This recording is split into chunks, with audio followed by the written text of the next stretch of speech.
Hello? Hi. Good morning, good afternoon, good evening. Where are you guys? How are you? I hope this Friday finds you well. I'm looking forward to our broadcasts today. Welcome to Vinyl Junkies Radio. We will be doing a full live stream, live reaction, and live product review of the latest side project by Radiohead that seems to have some of you experiencing feelings of consternation. The fuck is this guy talking about? What are these words? The smile is what we're doing. I'm going to do a full product review, and we're going to listen to the whole thing in real time. As is always the case, I have never listened to the record. Okay, so these listening parties serve for me the purpose of making my first time listening to a record that I purchased special. Okay, so if you guys really want to make it special, why don't we get a YouTube party in here, a Twitch party in here, and listen with a bunch of people that are fans of Radiohead and fans of their side projects. I pulled a bunch of the records, everything basically Radiohead related. I pulled down from the archives, so we're going to have a little bit of a show and tell. Whatever it is that we spin here is on vinyl. Okay, so I buy the records. I pay for them. And the entire point of these broadcasts is to have a listening party and deepen the experience of a stream. Perhaps give you that feeling of listening to something in community, like we're all in a big room, and we're in a big virtual room, and if it moves you and you like it, then what you do is you go out and you buy it. I mean, that's the idea. After having done this for a few years, seems like it's worked. You know, lots of you seem to be cool with the idea, so hey, can you do me a favor, please? How many of you have Reddit? Please go on Reddit and share the subreddit. If one of you put it on the Radiohead subreddit, if you could please put that up so that we can share it, upvote it. Here is the tweet. Retweet the damn thing. Let's see where we go. And let's see if we can't have a good time. For those of you who are new to the format, the first part of the show, I've kind of like built out the format to be the first part of the show being the preamble. Okay, what it is that we do here is live radio. So this is a Radiohead this is a Radiohead program. This is a Radiohead radio program. Although it's on YouTube or on Twitch, what I do is use the format in order to bring it back to old radio. Talking to you. Casey Kasem, John Peel, Wolfman Jack. Sharing music with you, feeling like you got a voice that's introducing you, a human being introducing you to the new single or the new record. I miss that a lot. So, for me, these listening parties and this old man stuff is bringing back old radio. Making you listen to not just the music as a stream that you just click because it just came out on Friday, but putting an event around it. Gathering a bunch of people that are going to love the same music, hosted by somebody who loves music so much that he's dedicated his entire life to it. And he's created a radio program because people like John Peel are missed. That is absolutely my mission statement here. So it makes me happy when I do these records. I mean, I'll do records that are not as popular, quote unquote, and to me that's very much the point. Okay. What it is that I liked, that I just like far more than streaming, why I collect records, is that I choose. I don't have a mathematical formula. I don't have an algorithm choosing for me. Based on this, you're going to like this. I don't want that. I don't want that. That depersonalizes my experience. It doesn't matter how accurate the algorithm is. That's not the point at all. The point is that I don't want my experience of music to be made faster, better, and more efficient by a fucking computer. I don't want that. I need the human element. And to me, bringing this here is the human element. So when we see somebody like Brunch Easy, we'll use the we'll use the technology. We'll use the social media like subreddit. Brunch Easy came from some subreddit. Thanks, dude. Welcome. I hope that you're going to enjoy our first show. Is this the first time you catch an old man listens show? We're going to go down memory lane too, okay? Because this show and Radiohead have a long history, an important history. My entire broadcast career thus far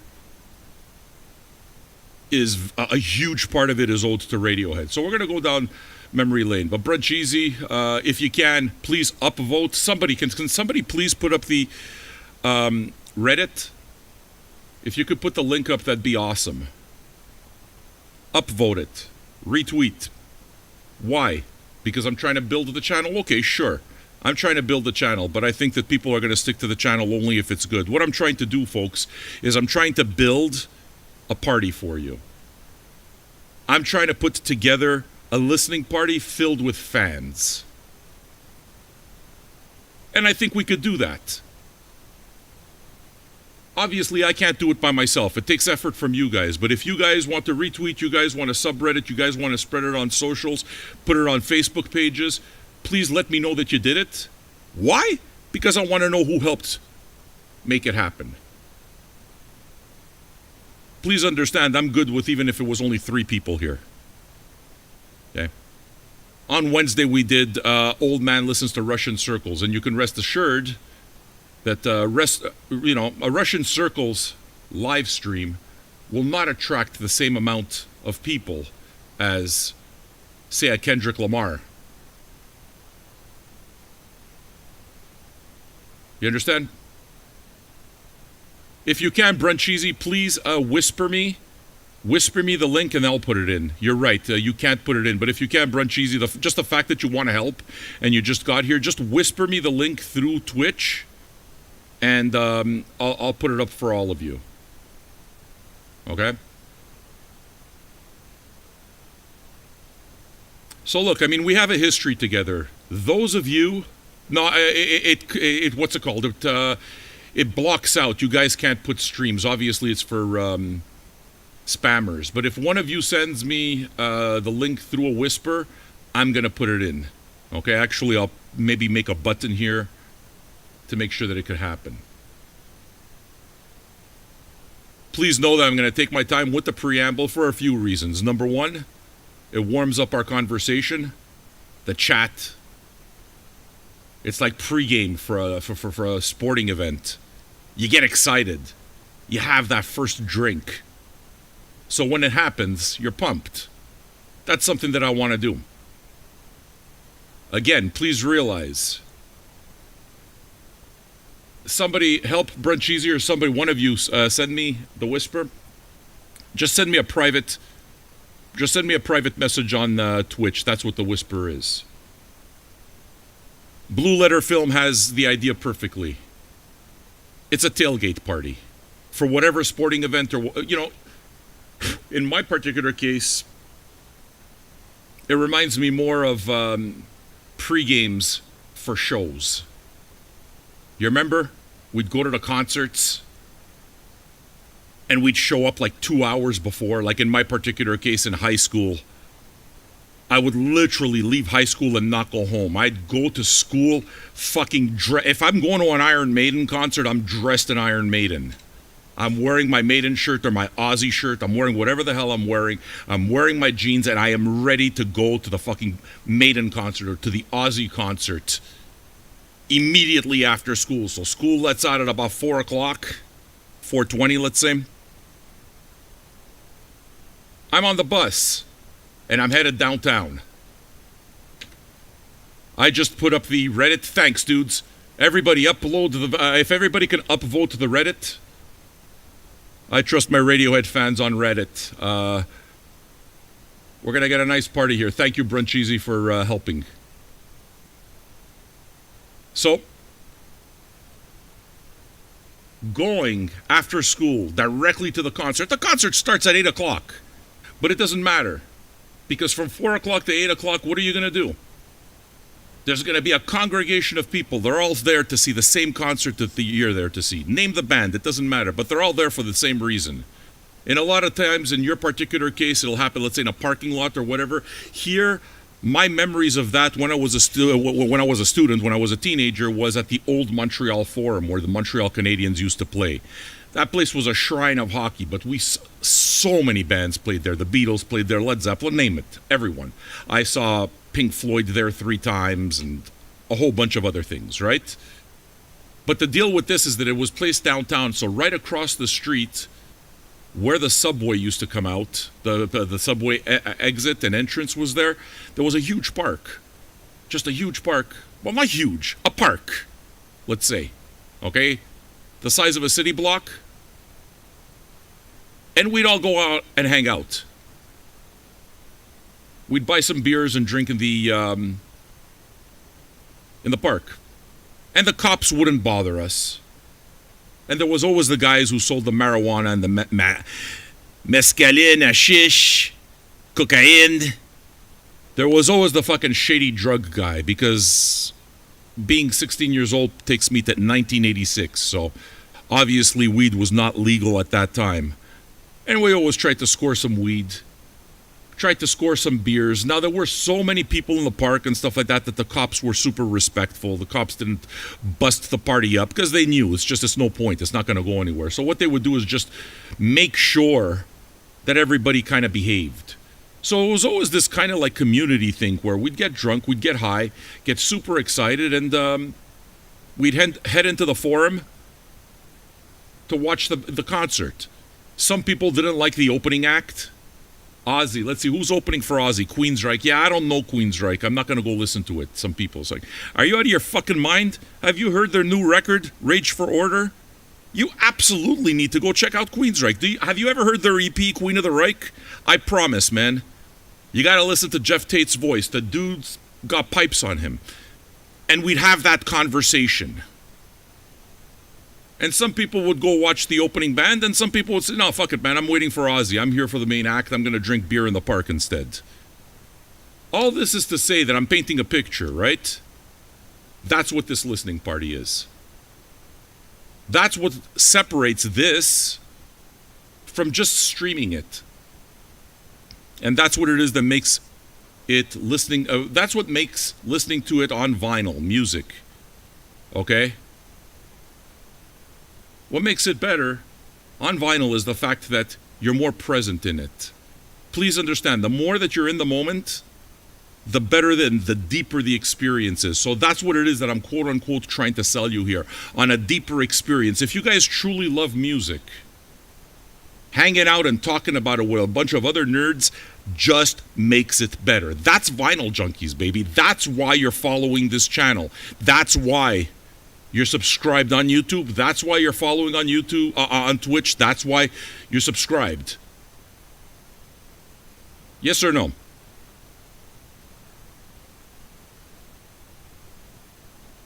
And yeah, as this is going on, we've been doing this for 15 minutes. You got a bunch of people saying, great album, great album, great album, great album. Wait a second. Why would that be useful? Let me tell you something. How many of you are new to this record? How many of you have not heard The Smile? Tin, I've already done all the Death Grips. Look on YouTube for Old Man Listens to Death Grips. They're there. So you have the same person. Amazing, amazing. Why? How many people are here listening to this for the first time? I mean, it's a first time for me. That's basically my modus operandi, right? Danesh says that he hasn't heard the whole thing, so it's going to be his first full playthrough. Homecat Play is a regular here. Regular Vinyl Junkie patron, first time. Dino Girl, first time. She's a regular here too. Kyle Uber, very much a regular here. First time. Do you understand? That's the exciting part. Blue Letter Films, first time. Tin, first time. Rachel, a friend, and a patron, and a supporter. I love her and her husband. Says the thing that's, to me, the best of all. And I get it, I do, because I see some of you guys do this. She wanted to listen to the record, but she didn't, because she knew we were going to do an old man. And ask that question soon, Danesh. I'm going to answer that. But she knew that I was going to do an old man of it. So it's like, well, why listen to it then? We haven't bought it yet, so why just go listen to it on stream? I know that Sam's going to broadcast it, that we're going to do a live stream for it, so why not? I'll just wait to listen to it. I get that. Like, I fucking totally get that. Okay? Like, records, music, generally, gets released on the digital platforms before you ever see it on vinyl. It's getting hard, and it is hard right now to coordinate the physical release and the digital release at the same time because there are such delays on the vinyl side of things that it becomes hard. So a lot of the artists opt to release it digitally first. I don't listen to it digitally. I won't. It's not because, oh, this guy's a vinyl snob. No, it's because I want my experience to be something more meaningful. I bought the fucking record. So why would I ruin it? I just fucking bought a steak. Okay? I'm about to get served a steak. What am I going to do? I'm going to go to fucking McDonald's drive-thru and get a cheeseburger? Why? Yeah, no matter how hungry I am, I can wait.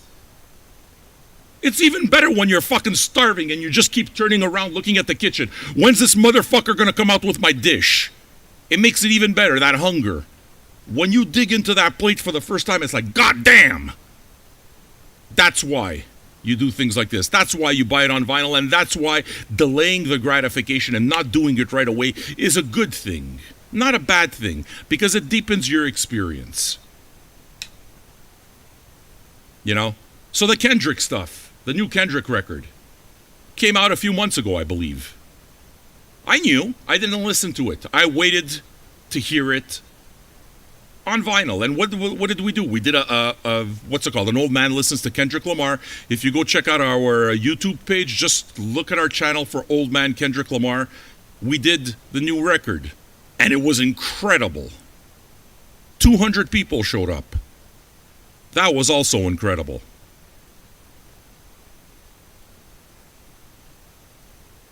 You know what I'm saying? And I'm seeing a whole lot of new people. This makes me happy.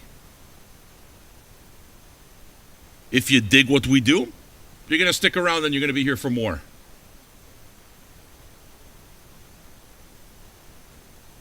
What should I expect from this record? Where are you guys from? This is the part that I like, I got to admit. Where are you from? What country what country are you listening from? I do greatly enjoy the fact that our radio show has a worldwide audience.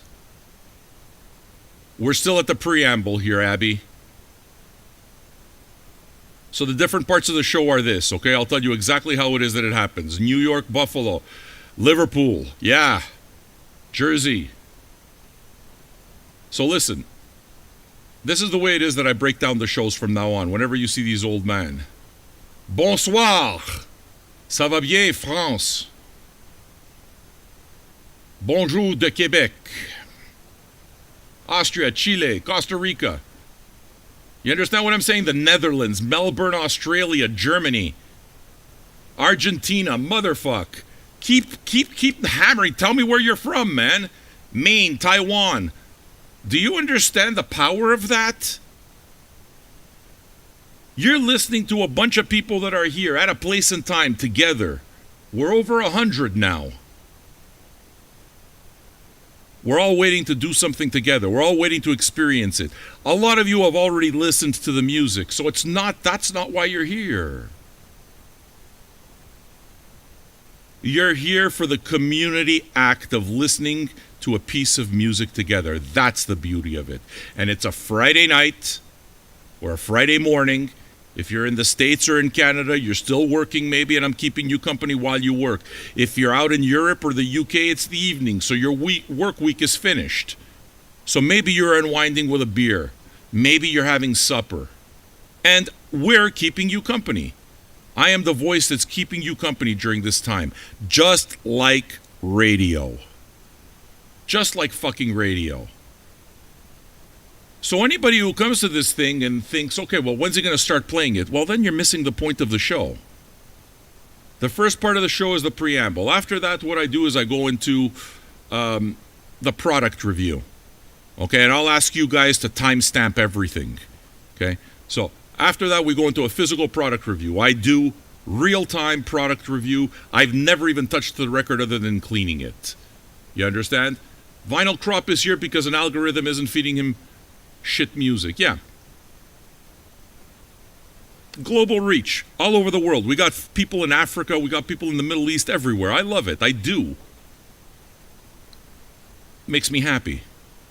Because everybody brings their different perspective. And when you're listening to music from a different country, the culture is different. So sometimes you even listen to it differently. How do you think that these scenes happen? You know Rodriguez, right? You've seen the documentary? This dude was virtually unknown, completely unknown, working construction, nothing. He was massive in South Africa, fucking massive, and he didn't even know it. And then Australia caught on. And then all of a sudden, us, decades later. God damn, Rodriguez is amazing. It's been sitting under my nose. This dude has been sitting under my nose this entire time. And it took a completely unlikely craze to happen in Africa, in South Africa, in order for it to gain relevance decades later. It's not just the music, it's the story. I will definitely talk about the quality of the vinyl all the time. The last part of the show is basically the playthrough. So please understand that this is all by design. I like it. I mean, do you guys enjoy the preamble?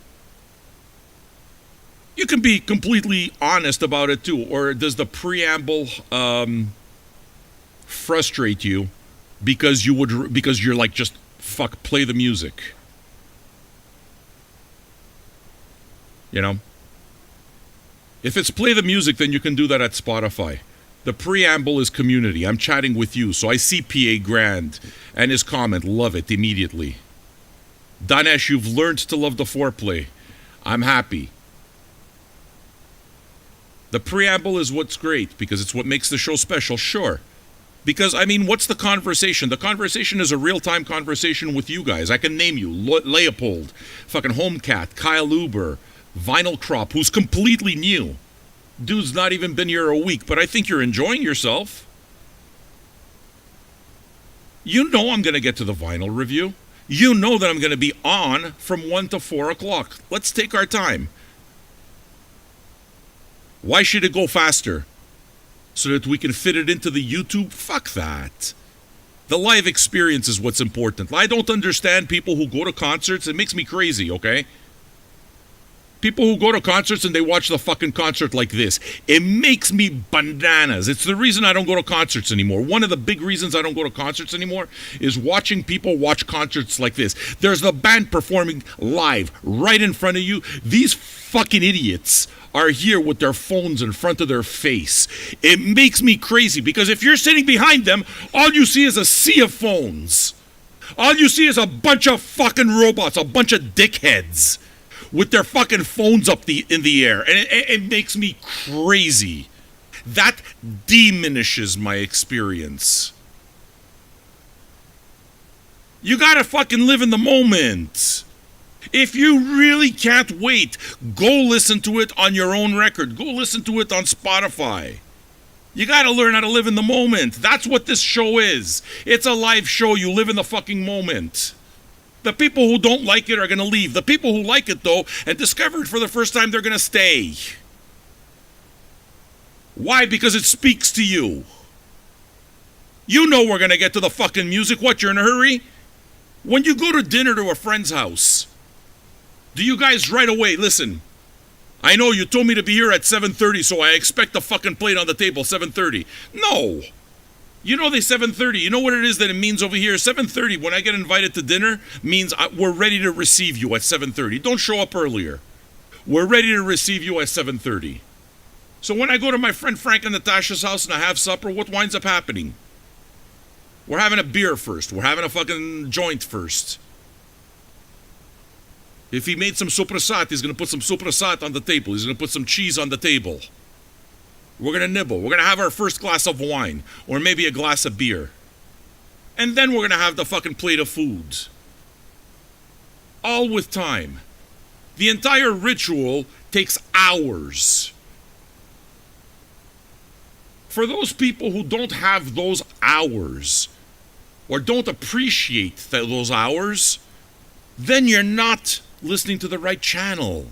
That's not what we do here. Here we slow down and we appreciate. We do community.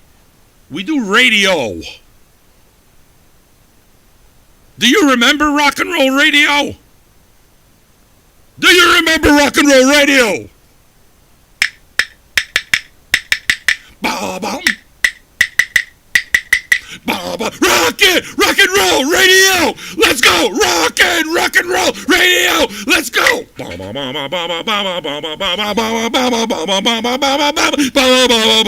you remember them, Ellie? Right? Why do you act stupid like that? Why? Can I tell you why? Number one, because it feels good to be 52 years old and to be able to still act like a complete fucking moron. And they call it content. Number two, because I can. You understand? Live, man, live. So now we're going to talk about Radiohead a bit. Everybody ready for that? Do me a favor, okay? Let's keep retweeting. If you haven't already, I see a ton of likes on YouTube. Thanks, dudes. Please keep liking it on YouTube. Let's get it to like 100 likes if we can. We're already at 46, so we'll get there.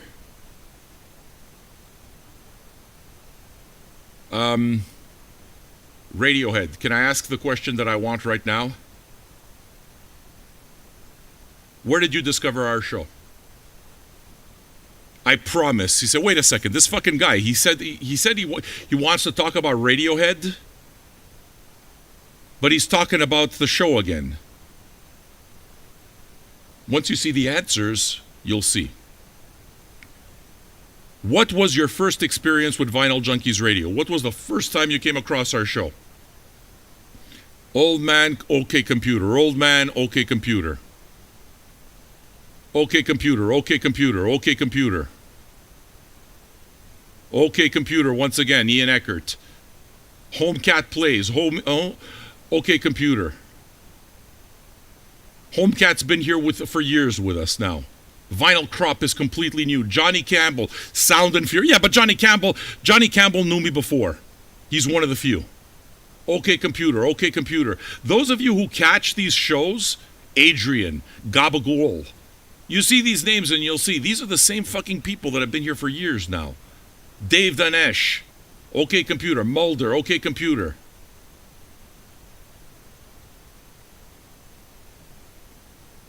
I get it. Please understand that that's why this is a special show for me. You guys have given me no choice but for Radiohead to be a very important band in my life. One of you asked, I'm getting ready for show and tell.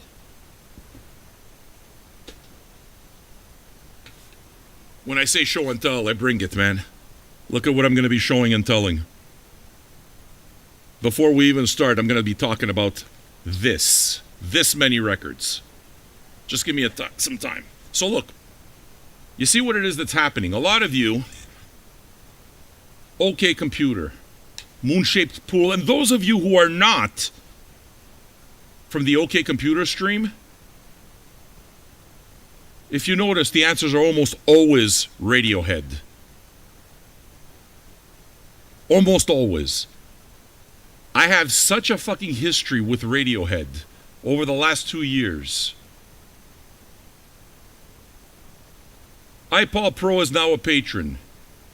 Please understand, Radiohead is an enormous part of my history. I've started Vinyl Junkies back in I started Vinyl Junkies in 2011, okay? So we're on our, 11th year now? Started as a Facebook group, Facebook page, then Facebook group. Maybe 2013, maybe. And the reason I started it is because I used to be a banker, and the corporate world, just the plasticity of all of it, the pressure to make money while feeling like a complete fucking slave to somebody that doesn't give a shit about you, for shareholders that you'll never meet and don't care about you other than your ability to make them money. Left me completely drained as a human being. I was deeply unhappy. Making money, but deeply unhappy. Deeply unhappy. I had a daughter, so I was a fairly new father. The reason it is that I had gone even to go work in the bank is because I wanted to be a responsible father. I'm going to be a dad now, so let me go get the job. It's time to stop doing, working on commission. Let me get something steady. So, land yourself a nice job, respectability. By the time 2010 rolled around, or something like that, I don't even remember how long, but it's just, I was ready to kill myself. I was deeply, deeply, deeply unhappy. I would come home and take off that motherfucking tie as fast as I could take it off. Take off the shirt. I would take off the shirt and all that costume, that fucking bank costume. I would take it off in the car the minute I got into the car so that I didn't have to wear it on the drive home. That's how much I hated the uniform of a suit and tie. That's how much I hated all of it. So I had a nervous breakdown because I realized it's like, I'm not happy. I'm in my 40s and I'm going to fucking die unhappy.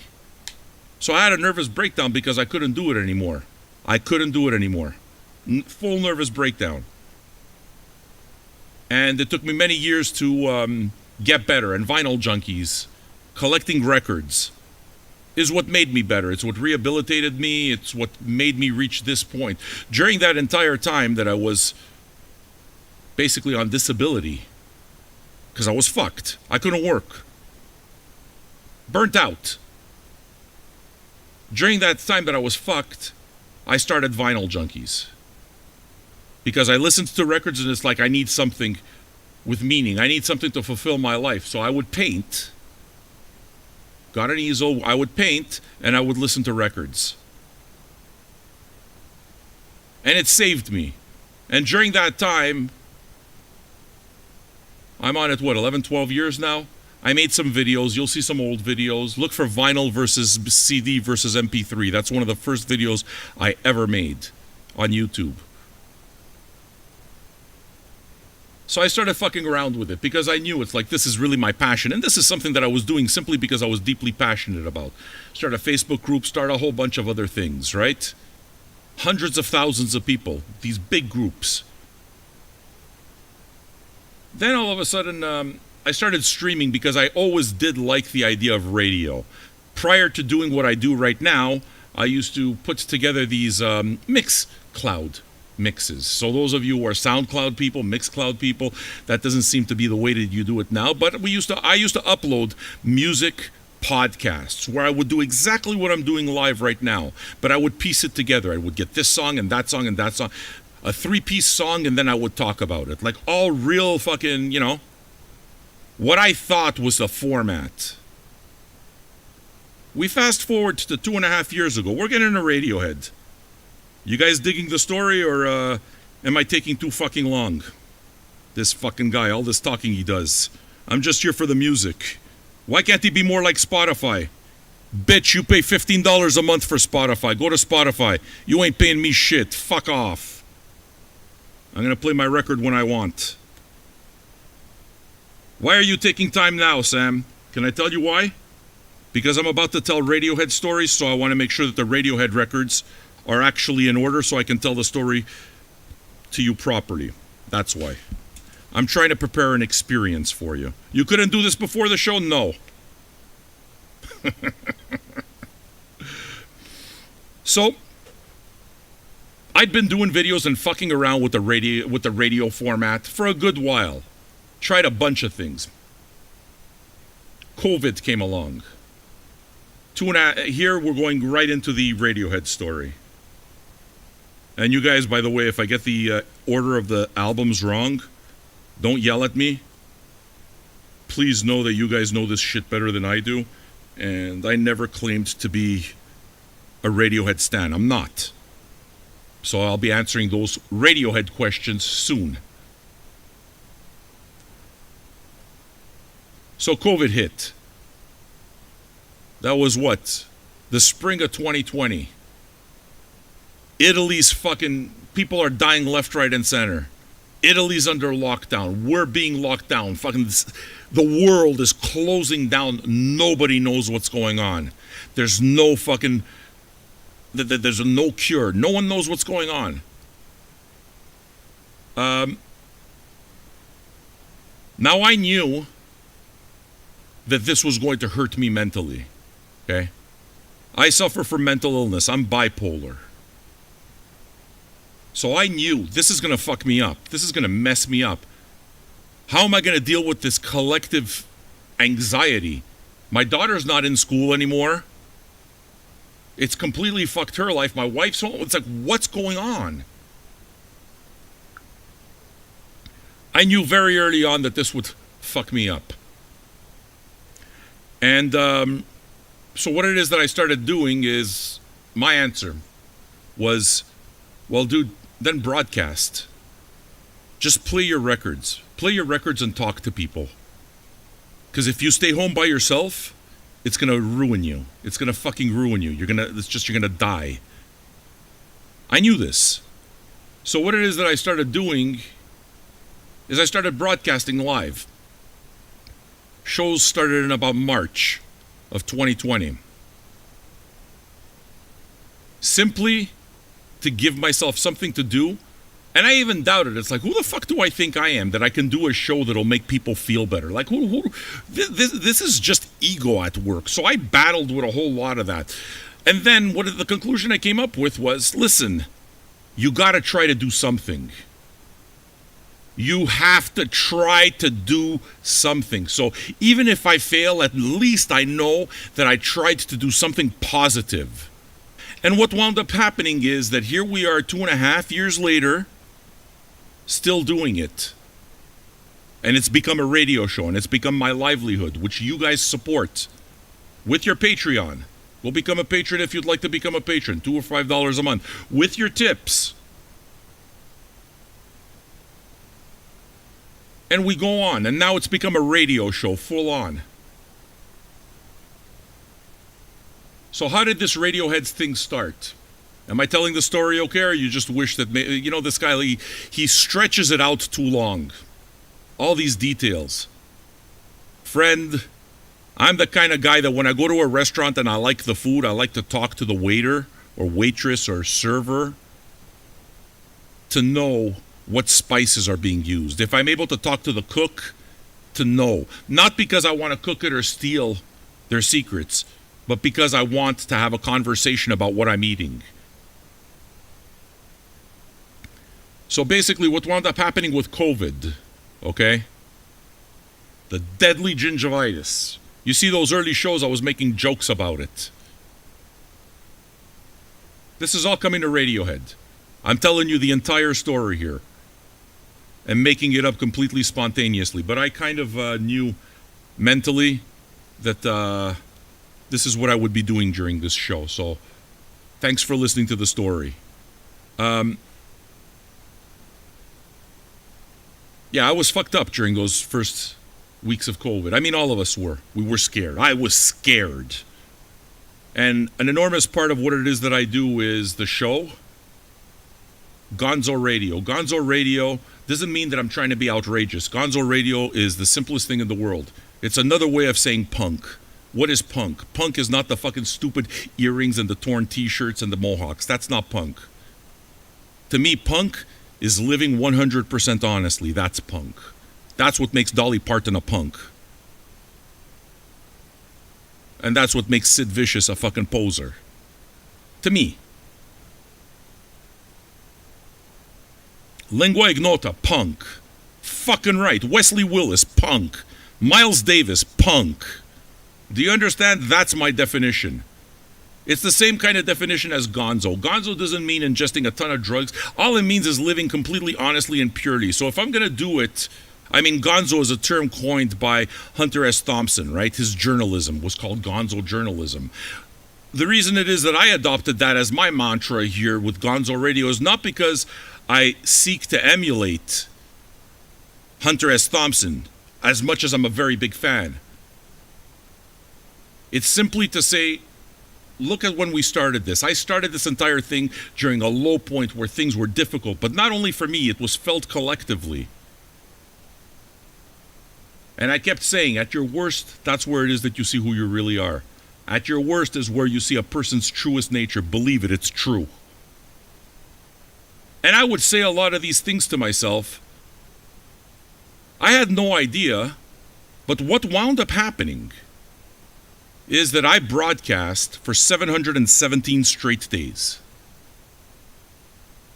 So from that first show sometime in mid-March of 2020, when we were just starting to hear about COVID, I started broadcasting and I didn't know I was doing it.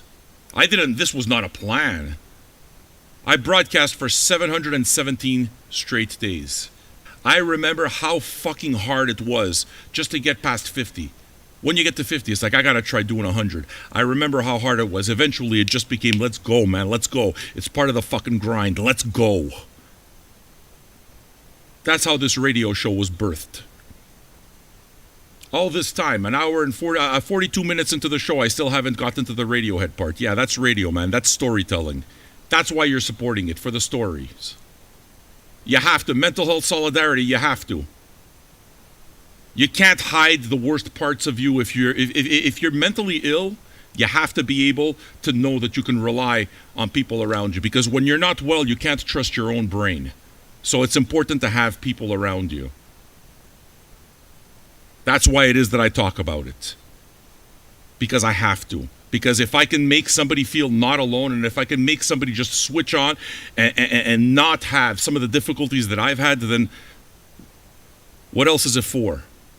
You gotta be honest, always. Jordan Tick, I lived alone in an apartment and quarantine was rough until my girlfriend moved in. Having this broadcast was important. So, this wasn't planned, but it went on for 717 days. And it's during that time that I started thinking to myself, what if we do these full albums? I'll tell you exactly how the Radiohead thing started, okay?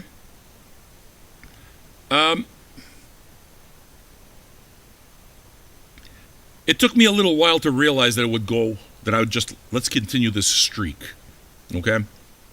So back then it was, okay, well, what can we do? Having talked to a bunch of you during those really early shows, I'm not necessarily accepted, Carolyn. I'm bipolar and I'm not necessarily accepted. But it's better to know. You have to be your honest self. Because when people see you in difficulty, there are some people who are going to come and they're going to help you. Help yourself. I know what it means when your mind goes crazy. I get it. I've had my mind scrambled. I know what the fuck it is. So it just makes you understand that you're not alone. That's it. There's a lot of people that won't get it, but you're not alone. And maybe sometimes you need somebody there to tell you your mind is playing tricks on you. That's what it's about for me. I will always be an advocate for it. I will never shy away from my battles with mental illness. I'll never shy away from it. Fuck no. I can't.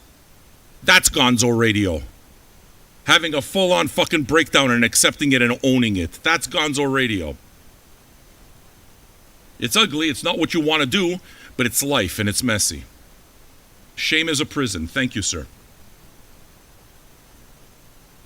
So, the way it started is that I used to have a friend, Brooke.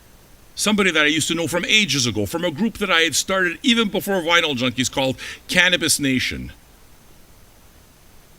Early internet group, before the days of Facebook even. At one point or another, I had said, you know that I've never listened to any Radiohead? I don't know Radiohead. We're talking the early days here. I don't know Radiohead. And it's like, You have to be fucking kidding. It's impossible you don't know dude, I don't know Radiohead, I'm telling you. The only Radiohead song I know is Creepy. Creepy. That first fucking song. That's the only one I ever knew, I think. I knew one song. And people couldn't believe it. They were completely fucking blown away. This dude's never... It's impossible. So because I do a vinyl show, this friend Brooke took it upon himself. I already had a couple of Radiohead records because I received them as promo. Okay? But I hadn't listened to them because I knew that I'd never listened to Radiohead. So if I'm going to listen to Radiohead, I wanted to listen to the records in order. Thank you for all your likes. Please keep liking the video on YouTube. If you like the stories, then leave a tip. This is art, friends. Storytelling is an art. Is it worth a tip? Tip your storyteller. You'll get the music. You know that you can get the music for free. That's not why you're here. So I knew that I was going to get into Radiohead. If I'm going to do Radiohead, I want to do them in order. So there were gaps in my collection. There were things I was missing. Because I wanted to listen to the band chronologically and try to absorb. Because I knew, of course, that they were this enormous band. I knew this. I remember the time that In Rainbows came out as a stream or as a download, pay what you want, and people were still paying them out of gratitude. I loved that. I loved that story because it was basically Thom Yorke saying, there you go, fuck you, industry. I loved it. I did. To me, that's a fucking punk move. Bitch, we're going to give it away for free. If you want to do something and pay for it anyway. Guess what? Suggested price maybe was $10 or 10 quid or something. And people paid. People paid. You know why? Because the band showed something ahead of time and said, hey, we're going to give it to you for free. Fuck all of this people being sued for downloading music. It's there. Here's the website. Take it free. If you want to pay, you pay. People paid. Okay? Keep retweeting. So I remember that. But that's the kind of memories that I'm limited to when it comes to Radiohead, because I was not a fan. This is not to say that I hated Radiohead. I'm not saying that. Thanks for your tip, Homecat. I appreciate it. That is not to say that I hated it. It's to say that I did not know it. So I knew. It's like, listen, if I'm going to listen to it, I'm going to listen to it properly. So at one point, this friend Brooke tells me, what records are you missing? And I had told him I was missing, and one of the big reasons is that I was missing OK Computer. It's like, listen, I mean, how can I do a broadcast and I don't have OK Computer, and that's supposed to be the Sgt. Pepper's. That's supposed to be the big one. It's like, I can't, it wasn't even about broadcast back then. Sorry, I fucked up my words there. How can I listen to this if, like, the main piece of the puzzle is missing? So I was missing OK Computer. I believe I was missing Amnesiac, maybe, and Kid A. I was missing 3 maybe, or 4. Something like this. I was missing 3 records, I think. So this guy Brooks sent me the records. And just like that, I thought, okay, well, look, I mean, if this is going to be the case, now I have the records. Why don't I listen to them in order? But instead of doing that, why don't we listen to them together? And I felt that I had to do that, right? Because somebody sent me the records. So, I mean, how do you show gratitude? Hey, thank you for sending me records. How do you show gratitude? The only way that you could do it is basically play it for them, right? In this particular case, now I do a show for it. Gabagool, I'm getting to you. I hope that you're appreciating story time. I'm enjoying story time, and I got to tell you that I'm telling the stories as much for myself as for you. This is a big part of my life I'm talking about right now. This is a celebration as far as I'm concerned, this Smile record. It is, for me. It's a celebration. Keep retweeting. Maybe the band will see eventually. Thanks for all the follows. We're only 19 follows away from 8,900, by the way.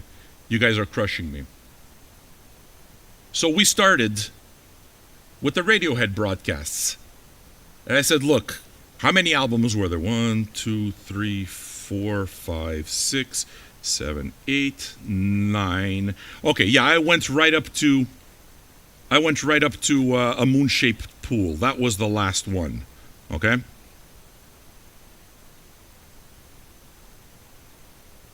Now, Radiohead were cool. I cringe when people say they know Radiohead only because of Creek. Well, look, the thing is that that's my honest story. Gabagool says that when she says we, she means as a Radiohead fan. I know she's a Radiohead stan. She loves them. We're here because of Gabagool. I just want you to know. We're just not at that part of that story yet. We also paid for the OK Computer tracks that were stolen. Some hacker took them so that they would get. So what they did was, rather than charge for it, make sure that the hackers don't make money on it, and they gave them away again. And Radiohead paid for those. The fans supported that as well. That reminds me 100% of Frank Zappa. Frank Zappa knew that his concerts were being bootlegged left, right, and center. It's like, what would he do? He'd release the same fucking tapes before the bootleggers did. If you look for a bootleg called Beat the Boots, that's what it's about. You're not going to make money. If this is what you're going to do, you're going to steal my music and make money, I'm going to release it myself. And people are going to buy mine because mine is better than yours anyway. And I'm Frank fucking Zappa. Punk. So I've always respected those types of things. Always. Should I talk about Johnny Greenwood first? Or should I talk about the beginning of YouTube? The beginning of Radiohead. I'm going to go through all of the shows with you, as I recall. I want you to know that, by the way, I've never rewatched the shows. I've never rewatched the shows, ever. I've not seen Old Man Listens to OK Computer. I've not seen any of those shows. But I have vivid memories. So what it is that you're telling these stories about, what I'm telling you about these stories is memory lane for me,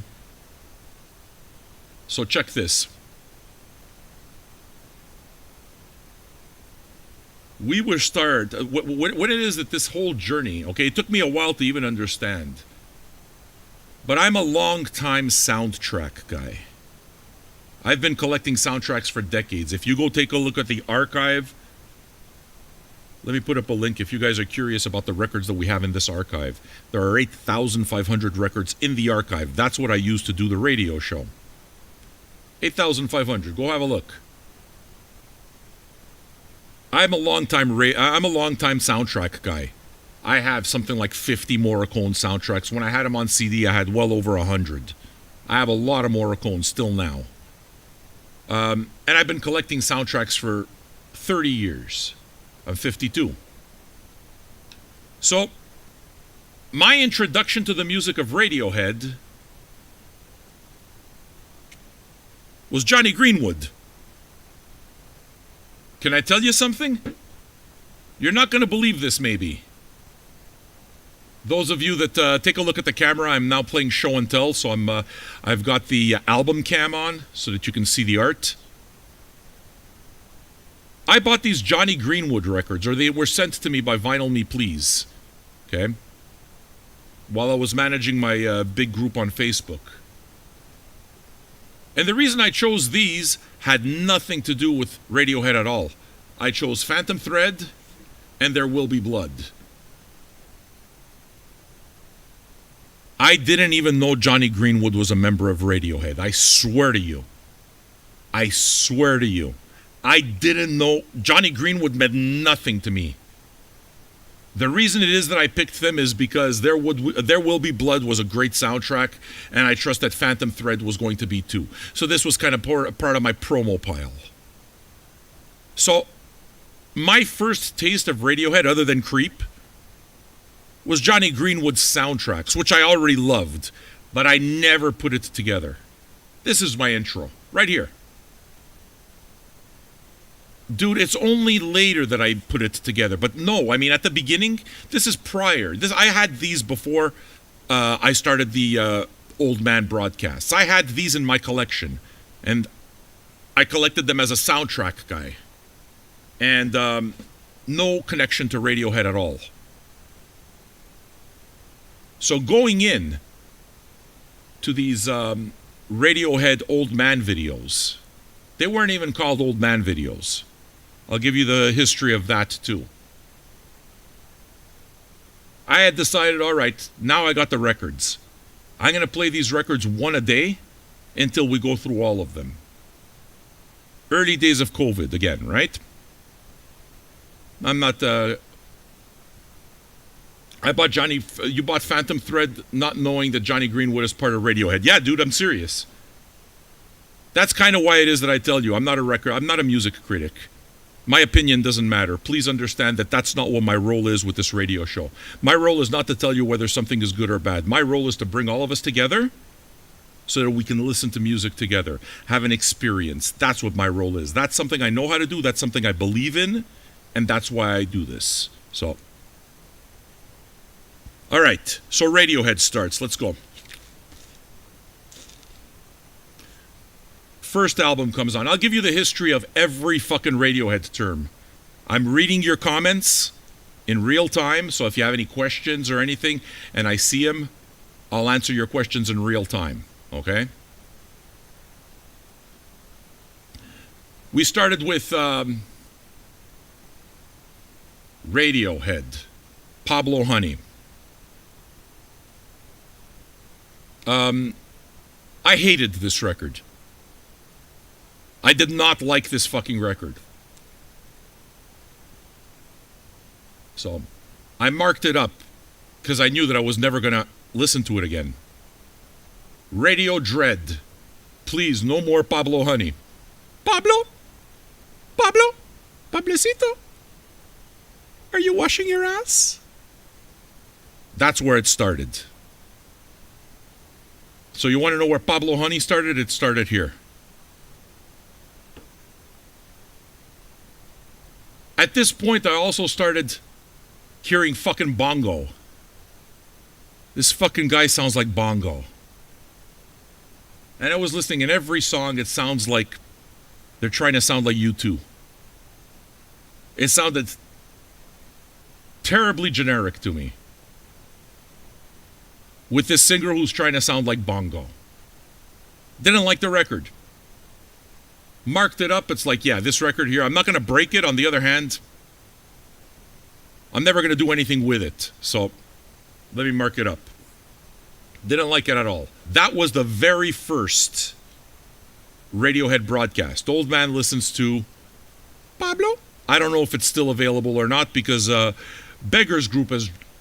like they've, they've blocked some of the videos. Videos are not being blocked as much now as they were before, but they were definitely being blocked. So, The Bends. I did the very next day. Yeah, Radiohead was off to a rocky start. I didn't like the album. The Bends. I might have liked one or two songs, but I didn't like this record.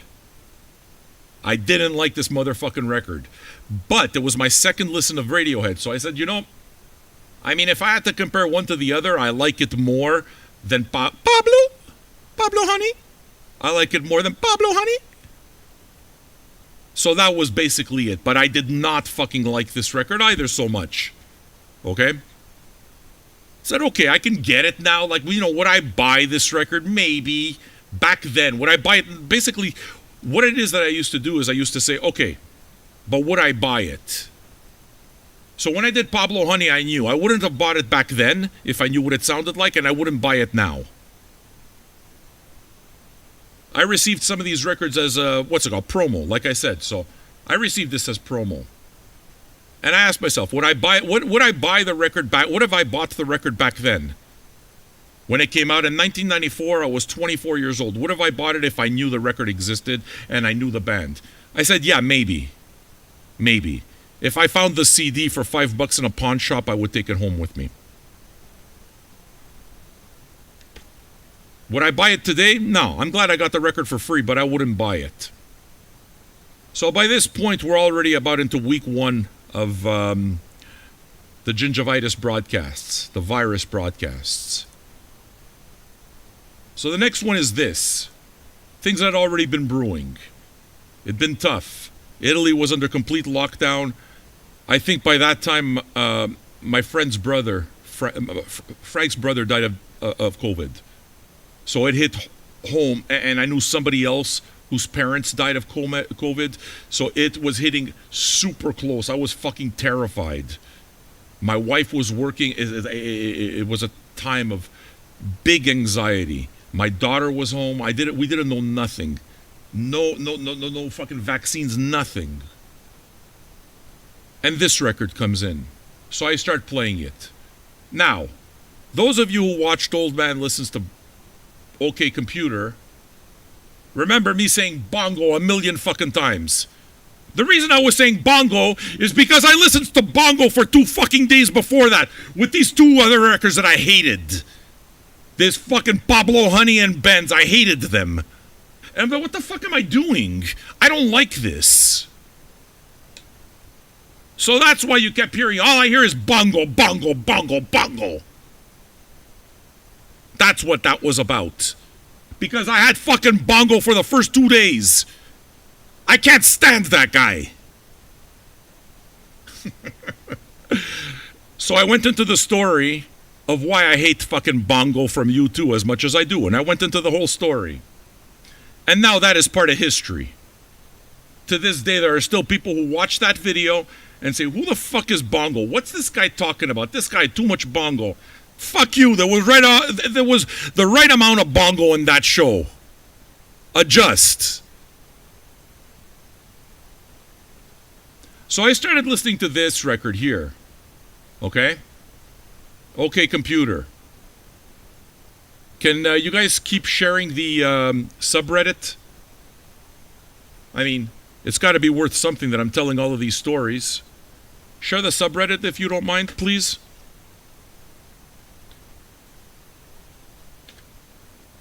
Way too much bongo. Bongo is now Vinyl Junkies history. But that's where bongo started. I told the fucking story of why I hate bongo from U2. And the reason I was obsessed with bongo is because the first 2 records were bongo. I fucking hated it. It's like, why is this guy trying to sound like somebody else? Why? So obviously things start changing here. I'd never listened to this record before. But as I was listening to it, it was affecting me in a different way. Okay? And I mean, that's what good music does to you, right? It just affects you. Keep retweeting. Maybe the band will listen. Who knows? You guys, you don't know. This is anonymous. You don't know who's listening. But let's blow it up. If you're enjoying the stories, I'm here for the stories as much as the music. So I start listening to it. I hear Paranoid Android. I like it. Subterranean, Homesick Alien. By this point, I'd already become tired, okay? Because please realize now, I mean, I broadcast almost daily, so it's a part of my job. It's part of what I do. But back then, there was no job to speak of. So, 3 straight days of broadcast was difficult. And this came on. And I had just received news about these people dying all around me. And I needed an emotional release, I guess. Things, you know how it is. It's like a pressure cooker. It can be in your brain. When you start absorbing everything, all the news that you're getting, if you're absorbing it, and it's all bad, and it hammers you. Psychically, it fucking hammers you. So all I was getting is bad news, fucking disaster. And I was not in a good mental place. It was pressure for me. I was scared. Simple as that. And so that's what made me start crying. What song did I start crying at? Guys, I don't know. I'm telling you, I've never seen it before. But that's what it is that made me start crying. Because by that point, I had already vowed that this is Gonzo Radio. Maybe it wasn't called Gonzo Radio, but if I'm going to do this, I'm going to do this 100% honestly. I'm not going to put on a show. I'm not going to try to be a character. I'm going to be honest about who I am and what I am. Good, bad, ugly. That's a decision I made a long time ago. And I've stuck to it. Now, I think it was Exit Music, but by that point, basically, I started crying because the music had affected me, and the music combined with just the incredible pressure that I was feeling from this fucking virus that no one understood, that was raging and killing people, while other fucking idiots are calling it a hoax. It's too much. It's too much. People are fighting against something that was right there. It's like, your fucking neighbor died. What more do you need? So, and people were fighting back against this. Horse tranquilizers. Oh yeah, just take vitamin D. All these fucking idiots. So it was a big deal. If you remember, the whole deal was a battlefield. And this was the very beginning of the battlefield. Before we even got to the point of vaccines and whether they're fake or not. Before we even got to that fucking point. It was all outrage.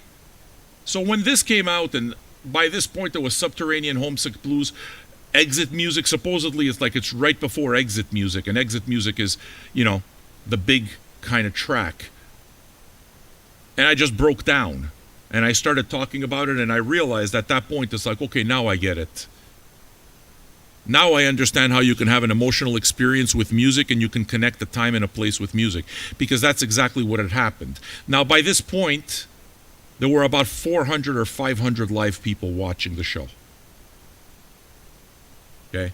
So this was by far the biggest amount of live viewers I ever had. So that was an exciting part of it. That there were a bunch of Radiohead fans. They weren't my fans. They didn't know my show yet. But Radiohead fans who were there and basically supporting me through the experience. I can't begin to tell you how many nice words I've had, how many nice comments, how many acts of kindness I've had done to me and to the show because of Old Man Listens to OK Computer. I've had people send me beautiful messages. People telling me I'm crying with you. People sending me records. People that are my friends to this day because of it. People that have supported the radio show. It's just, I cannot overstate how important OK Computer is in my life. It changed me. It changed everything. It gave me a ton of attention that maybe I wasn't ready for.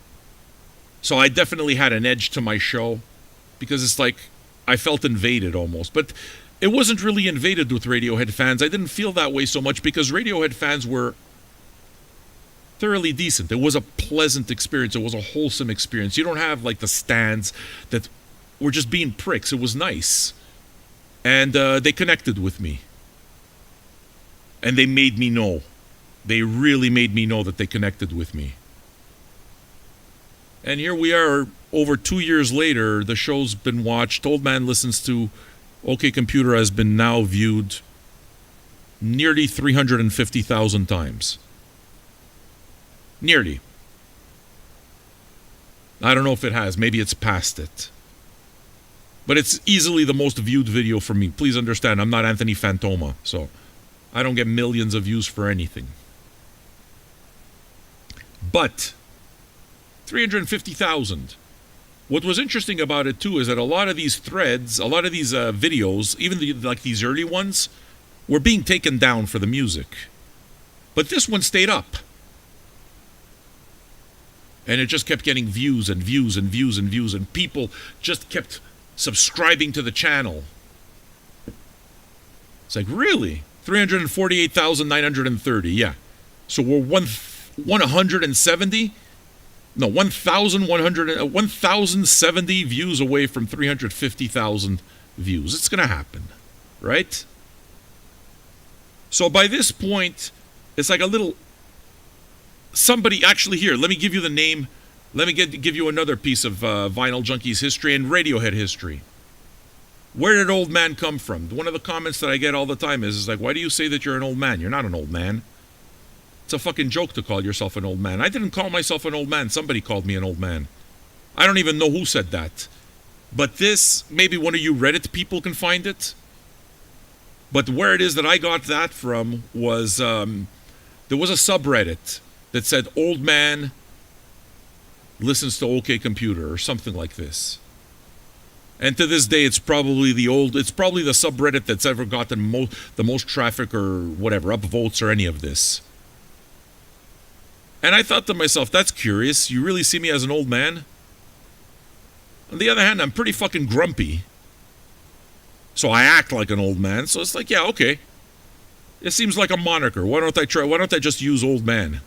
Because even if I'm not an old man, I'm kind of like an old man at heart. I'm grumpy, and I'm going to get old. I hope I do. And so, OK Computer seems to be a defining record for so many of you. And it became my defining record too. It became the defining record of my show.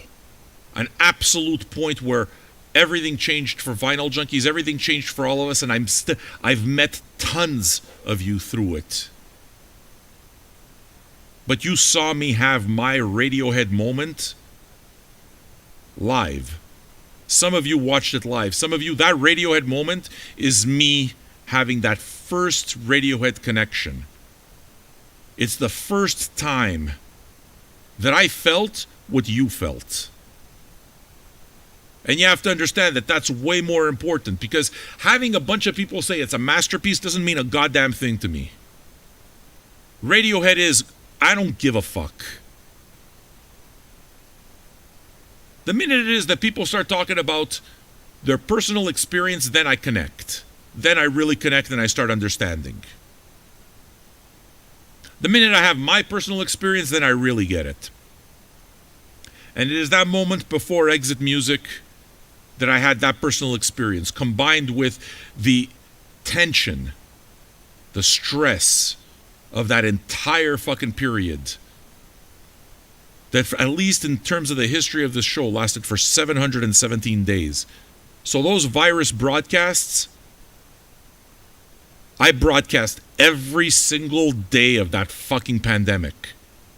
From March to March. Nearly 2 straight years. OK Computer was right at the beginning. So, by this point, we had a little bit of heat on us, I guess. You know, people were starting to see, and they saw that this was happening, and they caught on, oh, he's going to listen to more Radiohead. But people, it was all Radiohead stands. That's why they were coming. So, the next day I do this. I believe I recall liking Kid A more than OK Computer. I'm not sure that's the case anymore. But again, these are first-time listens, so a bunch of people showed up for this one. Played King of Limbs, didn't think a whole lot of it. If these are not in order anymore, it's because I don't know Radiohead well enough to know what the order is, but I didn't think much of King of Limbs. I don't think I've played it since. Amnesiac. I think this is kind of like electronic, right? I kind of sort of liked this, but I don't go back to it. So those of you who are asking, do I go back? I'm answering your questions right now. Hail to the Thief. Again, you know, at this point I'm beginning to understand that Radiohead's basically just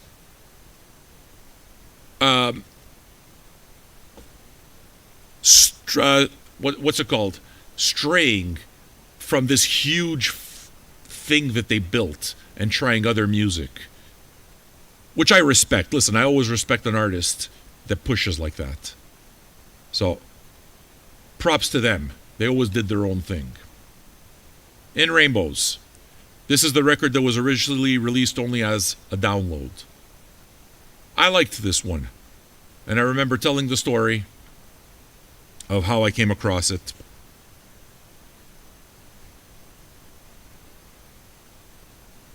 A Moon-Shaped Pool. This was the last one.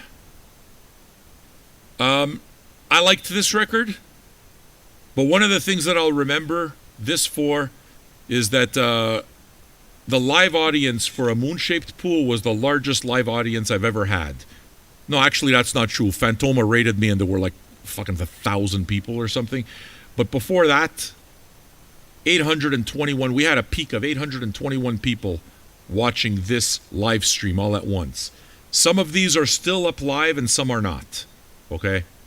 I'm hoping that one day Beggar's Group unblocks all of them so people can watch them. Just claim the license on it, get paid on it, and that's it, you know. As far as I'm seeing, I'm creating free content. I don't want to get paid on it, man. I'm a fan. I bought the records. At one point I did a muck, which I didn't care for. And here we are. That's the story. The story lasted an hour and 15 minutes. God damn. Did I bore you? Did I bore you? Now we're up to date.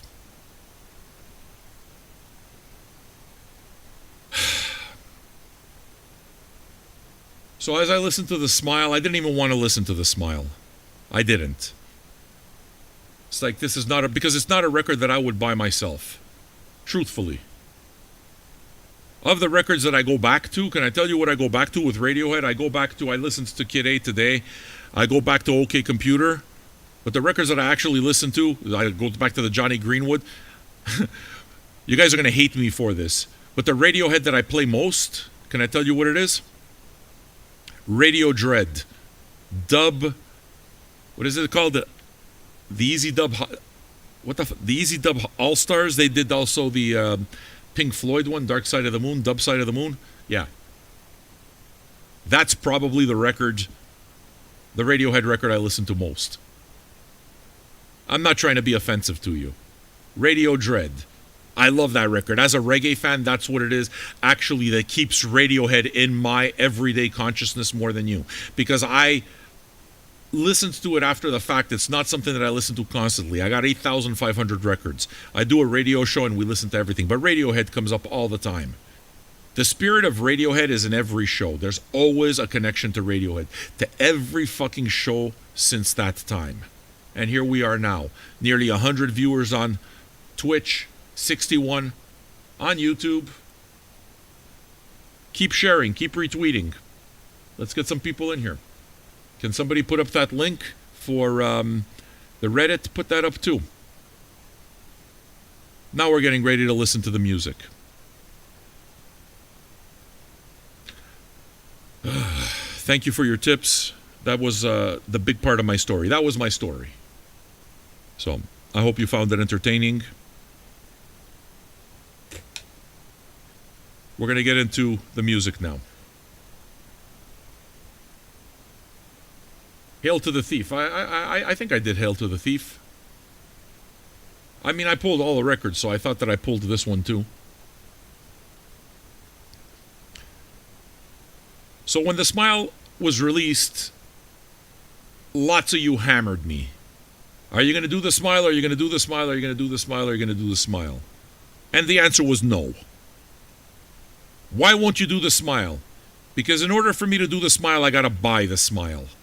If I'm going to spend money on a record, it's because there's got to have some kind of meaning, or because I want, or because I'm even at least a little bit curious. And I'm not the least bit curious to hear what The Smile is, because I'm not a Radiohead stan. That's, I completely understand Radiohead stans who want to hear everything. You guys are all dying to hear another Radiohead record. And I know that the conversation right now is The Smile really the new Radiohead record? Are we ever going to see a Radiohead record again? Is this it? I know that that's a massive part of the conversation. So I get all of that. Okay? I'm not sure I ever saw Radiohead as pretentious. I don't think that Radiohead's pretentious. Please understand that I like I like the bands that Radiohead remind me of more than I like Radiohead. Okay? So, I mean, at one point or another, I forgot what they were playing, but I name-dropped Jean-Claude Vanier. I promise that I play my Jean-Claude Vanier records more than I play any Radiohead records. You know? Again, Don't take this as an offense, because I've already told you exactly how big how much meaning the band has, but it's a different kind of thing. It's a different type of meaning. So, one of our longtime listeners, Gabagool, wanted this to be crowdfunded. It didn't even get fully crowdfunded. But listen, if we crowdfund it, I'm going to do it. It didn't happen. I'm there, fuck this. I'm just going to do it. Why? Because Gabagool wanted it, and because I've known her for years, and because she's supported my show, and because I knew that it would make her happy. That's why. So what it is that I did is I bought the record. And from the bottom of my heart, Gabagool, one of the big reasons I'm doing this is for you. I appreciate you. Kind of amazing, eh, that you would do all of this for one person? Sometimes. All right. So listen to me now. Are we going to crack 100 viewers on the Twitch? Thank you for all your follows. We're like 16 follows away from 8,900. 67 likes. Keep liking that video. Let's see if we can get any 100 likes on YouTube. So those of you who are keeping timestamps, story time is over. Timestamp right now, we're going to get into the product review. Okay? This is the part of the show where I focus on the actual product. What are you buying for your money? I should also mention that, here, I'll have another one. I got a nice joint ready. I've already got my first edible kicking in. And I've taken a small dose of mushrooms. So, nothing big, a cap. And here's my second edible. So, 40 milligrams. I got a joint waiting for me, a nice cup of coffee. And the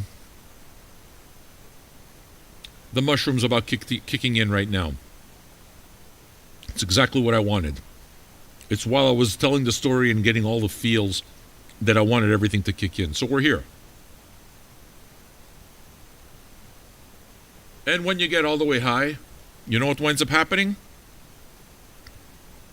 Peak fucking time to listen to a piece of music. I got a mushroom high. Peaking right now. I'm already on my first edible, but now I've taken my second one, so it's going to take me through. I got some weed. I got a delicious cup of coffee. I'm ready. Did I tell you that I know how to do this? When I tell you that this shit matters to me, it matters to me. I'm not looking to have 1 million listeners. I'm looking to have a personal experience. I love having a lot of people here, but I want to have a personal experience with you. This matters to me. You guys here sharing this moment with me matters to me. That's why I do it. So thank you for following the channel. Thank you for your tips. Thank you for liking the video. I think you guys are getting why I do it. Thank you. We'll do Old Man's as often as we can, but we usually do shows, okay? So, only 14 away from 8,900. We're going to hit 9,000 followers by the end of this month if we continue. Thank you to all of the new subscriptions. Thank you, Anonymous Gifter. I appreciate you. Maybe not so anonymous. I think I know who you are. All right. So why don't we go to product, okay? This is where it is that I'll bring the camera closer. Please put the timestamp around now.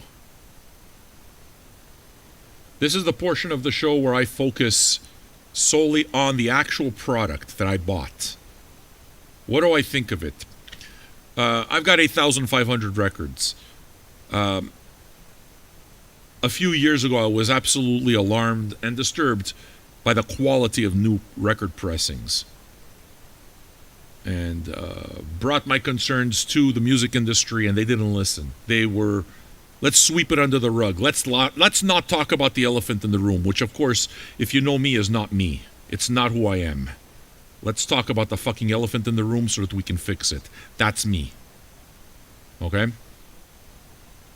So, when I got when I basically had all of them not pay any fucking attention, like they didn't want to talk about it, it's like, fuck you, I'm doing this on my own. So what it is that I did is I developed a scoring system, not to be shared with anybody, but my personal scoring system that scores every aspect of a record. Every aspect of the record is scored out of 10, and that's the system that I use now. I've scored over 1,000 new records with this. So I'm very familiar with this system. I'm going to teach it to you. Okay? And you guys can see when you buy new records what it is that I look for that tells me whether a record is good or not, whether I got good value or not. Beyond how much you love the music. You can love the music and the record's a piece of shit. You can maybe not like the record so much and the record is really well pressed. There's an enormous difference. So I'm not talking about the quality of the music here. The art, I'm not here to provide scores on art or to tell you, you can listen for yourself. However, the product, look, I got 8,500 records. I've been doing this a lot. I've been doing this my life. I know vinyl. I fucking know vinyl. So, you don't have to listen to me, but I think I know a thing or two about it. And please know that this is all happening in real time. So I did not pull these records. I mean, other than cleaning them, I give all of these records a professional clean. I have a cleaning machine, a degritter, okay, that cleans the records professionally. Why do I do that before? Because a lot of new records have a static on them. How do you get rid of the static on a record? There's static brushes, there's all of that, but the best way to get rid of static on a record, clean it.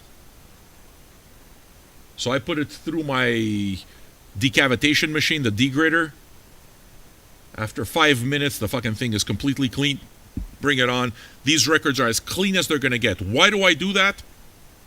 Because sometimes the records make noise. You hear crackles. How the fuck does that happen with a new record? It's because the PVC that they're using is garbage. So we're going to look at all of that. We're going to look at all of it. We ready to start? Let's start with the packaging. Okay. You hear me talk about standard packaging and premium packaging. This I would put in the premium packaging. It's a nice package. It's very artfully presented. You'll notice, I don't know if you're going to catch it on the light, maybe just a little bit, but you'll notice that there's a bit of light that comes off the smile. The writing, no, you can't really see it, but the reason for that is because the smile is done in spot gloss. So it pops. This is a more expensive jacket. They put money into this jacket. They put money into the art. The finish is kind of like this matte art finish. I mean, the colors are brilliant. So, packaging-wise, you're getting quality. This is premium packaging. If you open it up, this is what it looks like. Okay? If you take a look at the center, this is what it looks like. So it's the songs. My guess is that the blood might be... Is the blood... No. I thought that the blood might have some spot varnish, but it doesn't. The spot varnish is only for the outside. Usually you see those little droplets of blood there, the streaks of blood. Usually you'll see when bands and artists go into like spot varnish, usually you'll see the blood streaks and that kind of thing have it. Not in this case. It doesn't take away from it, but it's something I've seen. Okay? Here we run into some problems. The printed inner sleeves are gorgeous. Also, very nice quality paper. Very nice quality paper. So, I mean, if you're looking for that, it's a premium product. The packaging is premium. It's beautiful. It's a thicker stock. So, if that's what you're looking for, you have it. You have it. But there's a problem. Okay. let me tell you what the problem is. These jackets, this is something that you've heard me say 1,000 times, but this over here, this is not a record sleeve. This is not a record sleeve. This is a piece of art. This is a piece of cardboard. It's a tree. Okay? Now, you don't put a record in this. You need to put your records in anti-static sleeves. Okay? It didn't come with anti-static sleeves, it came in these. So basically, I had to put my own anti-static sleeves, okay, right here. So that's number one. But that's something that you see still fairly often. But it created another problem. It gives it the skin feeling. That's exactly it. What's it called? Touche coating? Is that what it is? Yeah, it's really, really nice. Okay? But it presents another problem. And this is a problem that you do need to know, and this is something that I think is a negative when it comes to the packaging. See, what happens when I put these inner sleeves in is then I put the record, okay? But these, you remember what I told you, is quality sleeves, or it's a thicker stock paper. If I try to put these back in, because I just put these back in then as art, what you'll notice is I start having trouble. You know why? Because if you try to put the record in a proper sleeve, a proper anti-static sleeve, and you put this, it doesn't fit. So the packaging is not wide enough. It's not wide enough. There's not enough space for this to fit. What does that mean? That means that I got to take the sleeve, I got to take the inner sleeves, and I got to just kind of jam them in the middle, which is a pain in the ass. Okay? Is it the end of the world? No. But again, I'm doing a product review, so I'm giving you all the little things that you're going to see if you buy the product yourself. Okay? If you just leave your records in here, you're going to be fine. And even then, it's going to be a tight fit. But what it is that I always say is that this is paper. You don't wrap a sandwich in newspaper. You understand? You get wax paper, you get something else. But I always put proper inner sleeves for my records. So that's one of the things that you're going to have trouble with. Okay? I'm glad that you liked the tip, Darko. Realize, I'm not saying it's shit. As a matter of fact, I'm telling you that it's up to now a quality product. It's what you would consider premium. Now, can I tell you something that happens with vinyl? This is where it is that you see whether they actually give a shit about vinyl and actually know vinyl, or if they're just trying to give you a package, but they don't actually understand vinyl. This, to me, is where the rubber hits the road. I'm going to review the actual record. You'll see all the different things that I look for. Okay? If the records are no good, I'm going to see it. If the records are not well pressed, I'm going to see it. Let's find out how this is. Up to now, we got premium. Let's look at the records. There are two of them. Okay. So, the first thing I look for is surface scuffs. Especially in the case of records that come in those paper sleeves, you are sometimes going to see paper scuffs. There are two records, so I got to do it twice. The first record has no paper scuffs at all. Nothing. Perfect surface.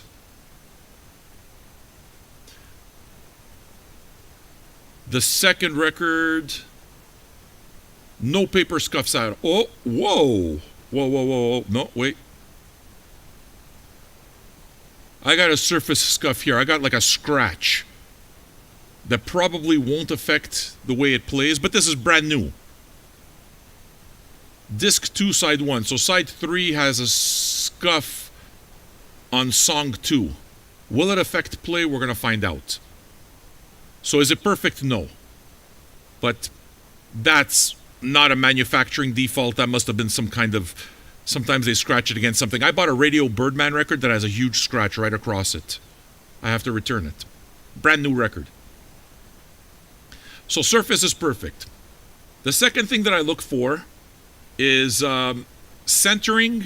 I look for finish. Okay? What does finish mean?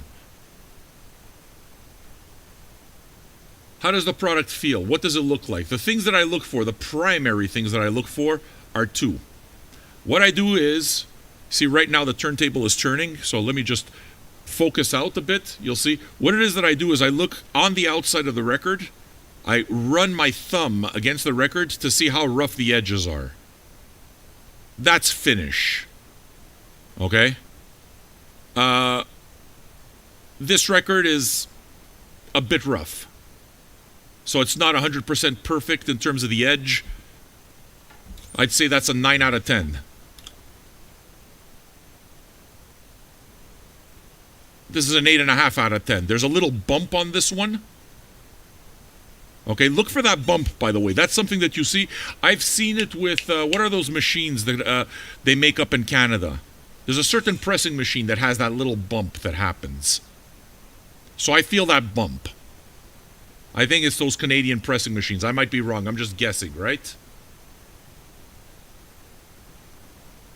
So that's not that already immediately is 8.5 out of 10, let's say. But still, not the end of the world because that's not what makes the record. The other thing that I look at for finish is the center. Okay? Records that are not well finished generally have bits of plastic. It's called flash. Now, if you take a look here, there's a bit of flash. I got to scrape this out with a deburring tool. So there's a bit of flash inside, which again, you see it, you touch the edge, if it's outside, you can see it. You can feel it. So I got to clean that out. Again, that's something that can be cleaned out without any problem, though. Not a big deal. So, but still, it's not perfect. So I would say these are, like, in terms of finish, 8 out of 10. Because the edges are rough, and because I got to go out and fucking use a deburring tool in order to clean out the mess. The excess vinyl that doesn't let it sit on the spindle properly. Okay. Next step is warp and centering. Warp is pretty obvious. I looked at this and immediately saw a warp. Like, I mean, I don't even have to put this thing on the turntable and I see a warp. Immediately.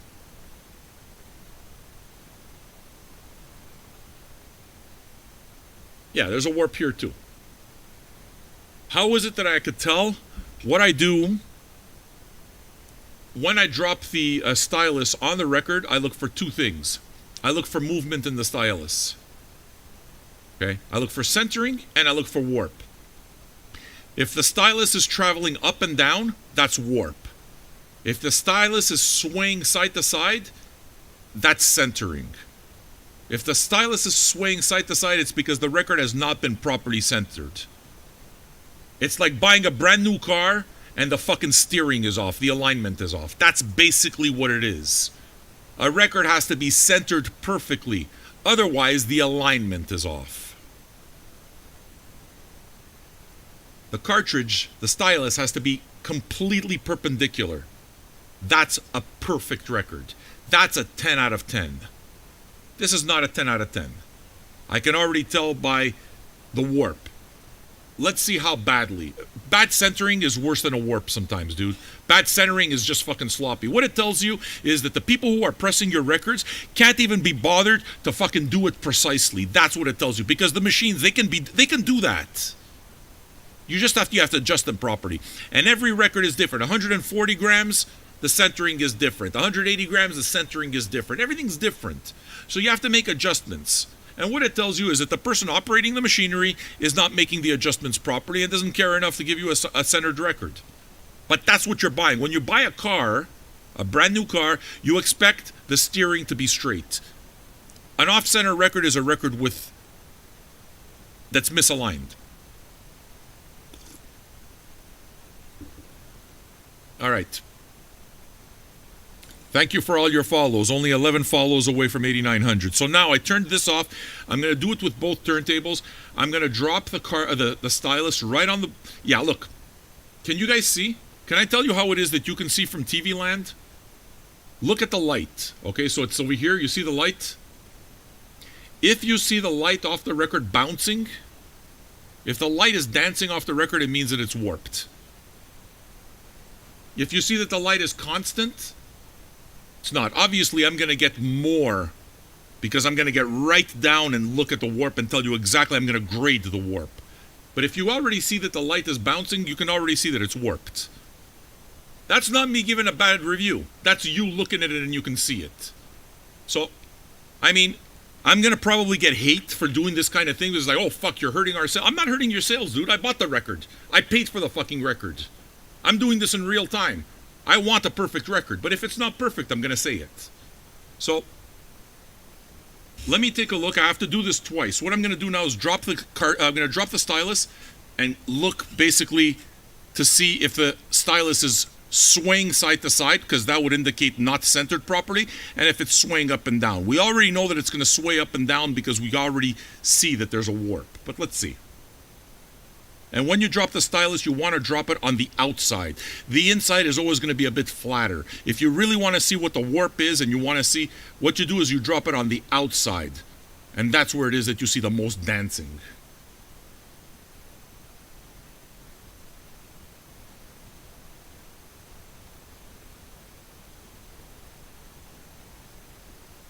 Okay.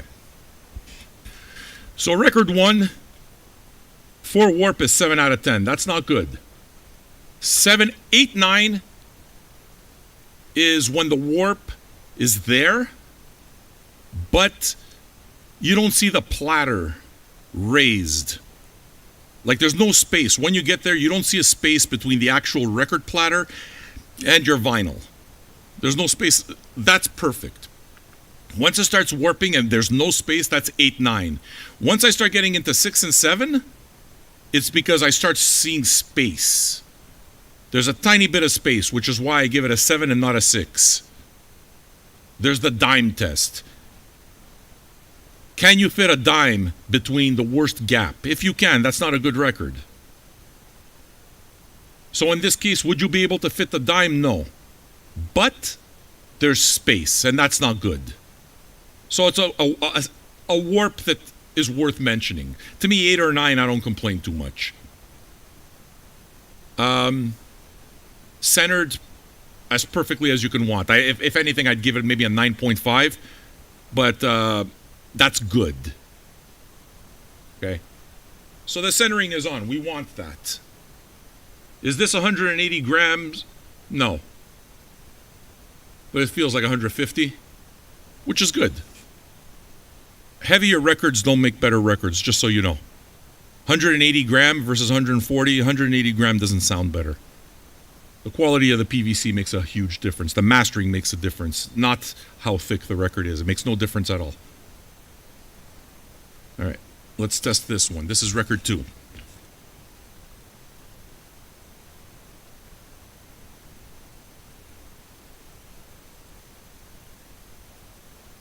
Okay, well, centering is not an issue. As far as I'm concerned, centering is far more important than actually warp type of thing. But a 7 warp is bad. But I see the centering at 9.5, just like we saw with the first record. In other words, well-centered record. And the warp is slightly better. It's an 8 out of 10 as opposed to a 7 out of 10 on the first record. So, 7.5 out of 10 for the warp. 9.5 out of 10 for centering. Those are great scores. Packaging, brilliant packaging, gorgeous. Not convenient because the inner sleeves are too thick to put in once you replace the inner sleeves with a proper anti-static. So for me, you lose points there. It's got to be practical. Is it practical? It's not practical. You know. Is it the end of the world that I have to stack and put my sleeves in the middle type of thing? No, it isn't. But, so I mean, to me it's an 8.5. As beautiful and premium as the packaging is, it's a bit of a pain in the ass. 8.5. Some of the best records you'll ever get pressed are at Quality Record Press, QRP. The guy's out of his fucking mind, but he knows how to press a record. They cost a lot, though. Let's look at price. Okay, so $48.99, $49 plus tax Canadian. So we're looking at about 52 Canadian dollars, which I would assume is, okay, so 33.91 reference on US. Okay, fair enough. So 34 American. I'm not satisfied. I'm not satisfied with the warp.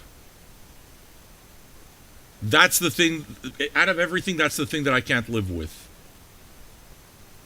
I mean, I could see the fucking thing like wobbling. It bugs me. Because the thing is, you have to realize that that makes a difference to the sound. The cartridge hits the sides of the fucking grooves rather than dead center like it's supposed to. So, you know, if you have good equipment, you're going to hear it.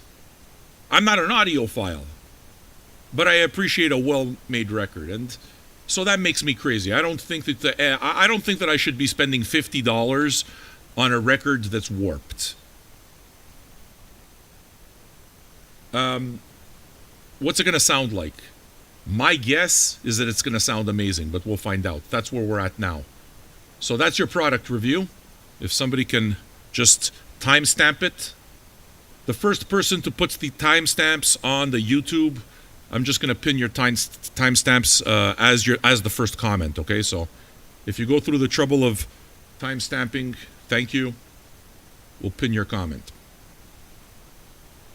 Music. Here we are. Show's been going on an hour and 45 minutes. I haven't even touched the music yet. This guy's fucking crazy. Listen, I do radio, man. If you like radio, then you're at the right place. That's what I do. Meanwhile, we got nearly 200 people now. All this is to tell you that it's not the music, it's the experience. You all have the music already. You've all heard the music, or a lot of you have. We're having fun, right? And you're learning something about vinyl. Because now everything that I've just shown you, you can do those tests and score in the same way for your own records. All right. Musically, I've heard people name drop, what's his name? Steve Reich. If you're name dropping Steve Reich, I'm already loving it. That's a great start for me. I love Steve Reich. Serialism, love it. So if we're going to start getting into the weirder stuff, then that's going to be for me immediately. But I haven't heard a note of this yet. Why don't we find out? Side one, the same. The opposite, you will never work in television again. Well, I'll never work in radio. That's why it is that I had to start radio. Why didn't you guys tell me that I didn't update the banner? I'll update the banner, sure.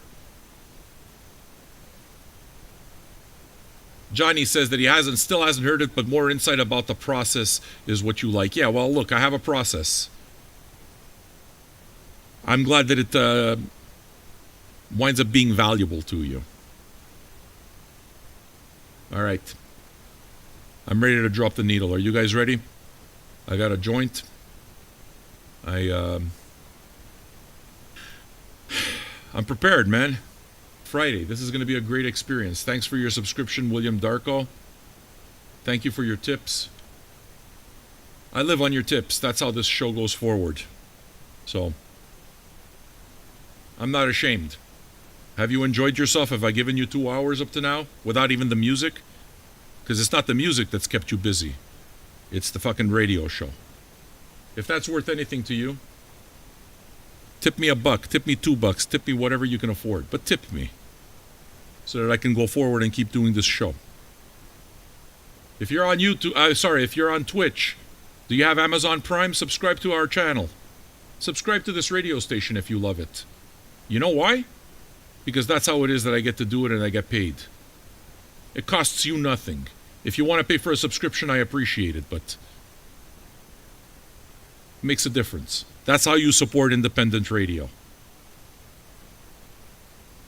That's how you do it, man. You want radio that is free of algorithms. You want radio that's free of advertising and influence. This is the way you do it, friends. I mean, there's no other way to do it. This is the way it's done. You become a patron, you support the show. Even $1 at a time, it makes a difference. It does. So, join our Patreon. All these followers, thanks, dudes. Can I tell you something? You're not wrong.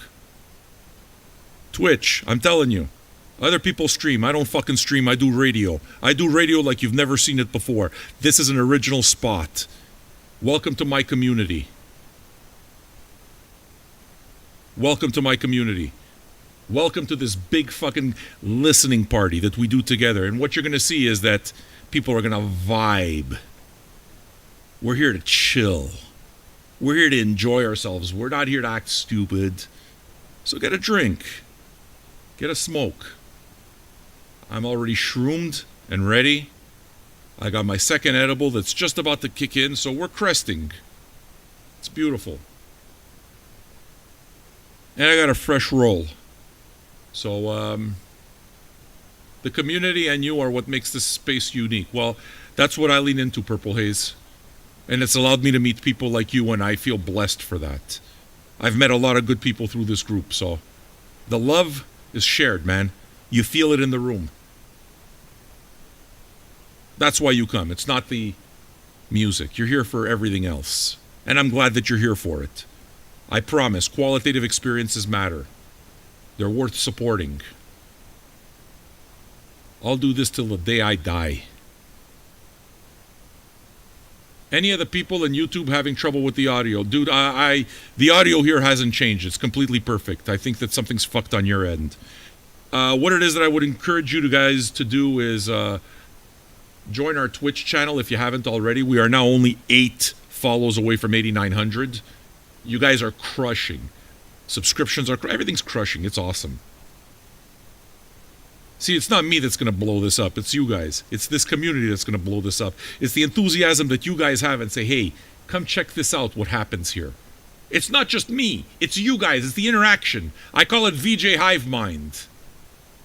All of us collectively bring our fucking mojo. All of us collectively bring our collective music knowledge. We all plug into the same fucking hive mind.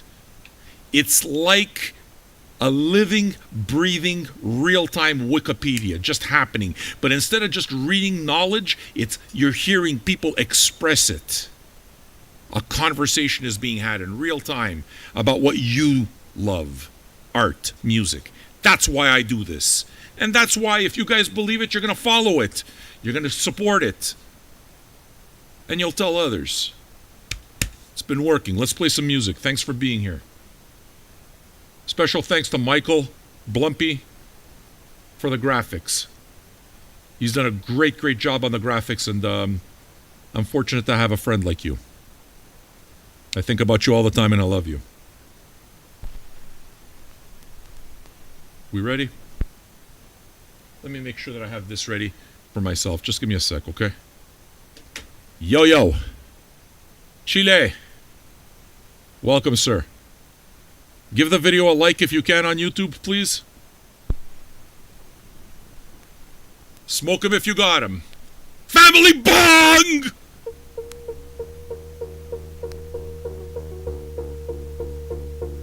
Somebody please put a timestamp before the music starts. Thank you.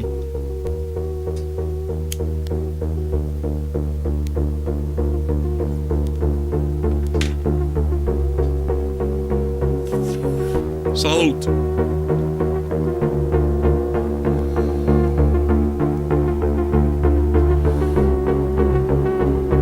I'm gonna change the banner right now. Thanks for the reminder.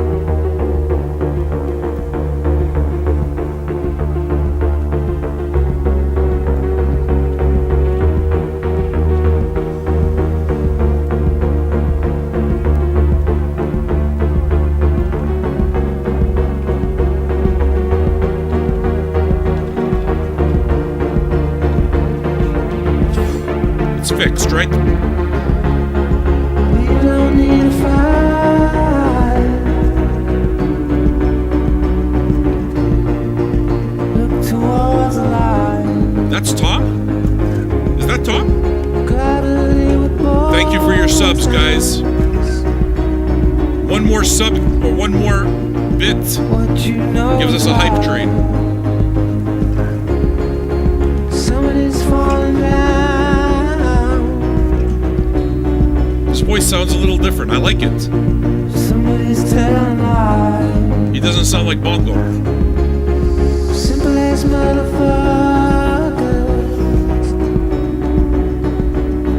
One mistake after another.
100 on Twitch. Welcome new people. Don't forget to follow our channel. Vinyl Junkies Radio. All vinyl. 8,500 records. Let's bring back the spirit of Mr. John Peel. Thank you for your...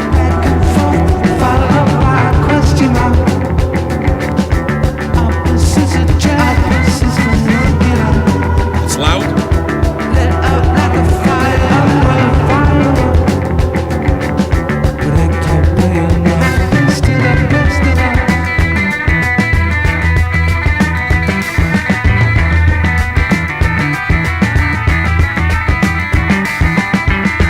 You are listening to it in mono, dude.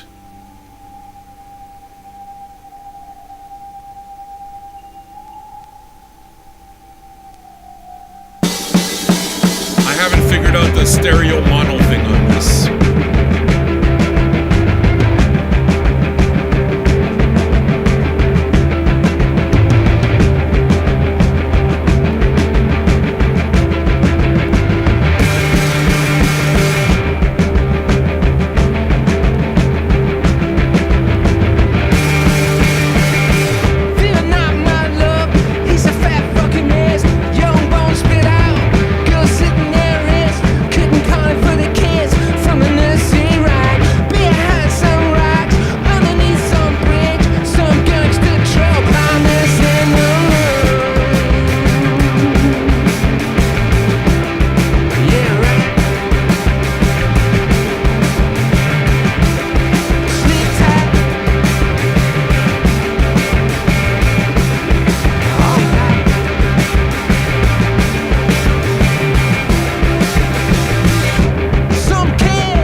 Yeah, look, I like this. I mean, that was a great tune.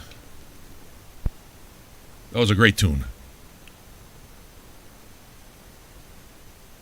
The first song made me think, you know, this doesn't sound like Radiohead. And then that last song makes me think, no, that's Radiohead.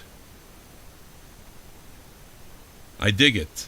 I think also because this show is kind of like an accumulation of really 2.5 years of Radiohead for me, and the band has had such an enormous impact. I was resistant to listening to Radiohead for a while because I felt like there was this big wave of people. Look, ultimately I look and it's like the wave of Radiohead people were really cool, you know, but there was just, I was overwhelmed by this big wave of Radiohead people that now, you know, I've gotten to know over 2.5 years. So I find my spirit far more open to listening to something like this. And I'm loving it. I mean, for those craving Radiohead, to me that last song is Radiohead. Please understand that I am certain that almost everybody in this room is probably more well-schooled about Radiohead than I am. Okay? I'm not the fanboy. I'm not the guy who knows every lyric. That's you. All I could do is I could provide an honest perspective. If somebody who's done the whole thing, played Radiohead during the show, during that 2.5 years, and has an experience with the band. So I feel like I'm a part of you. You know? Yeah, man, this is all affected in a very good way. Please realize this is a celebration for me.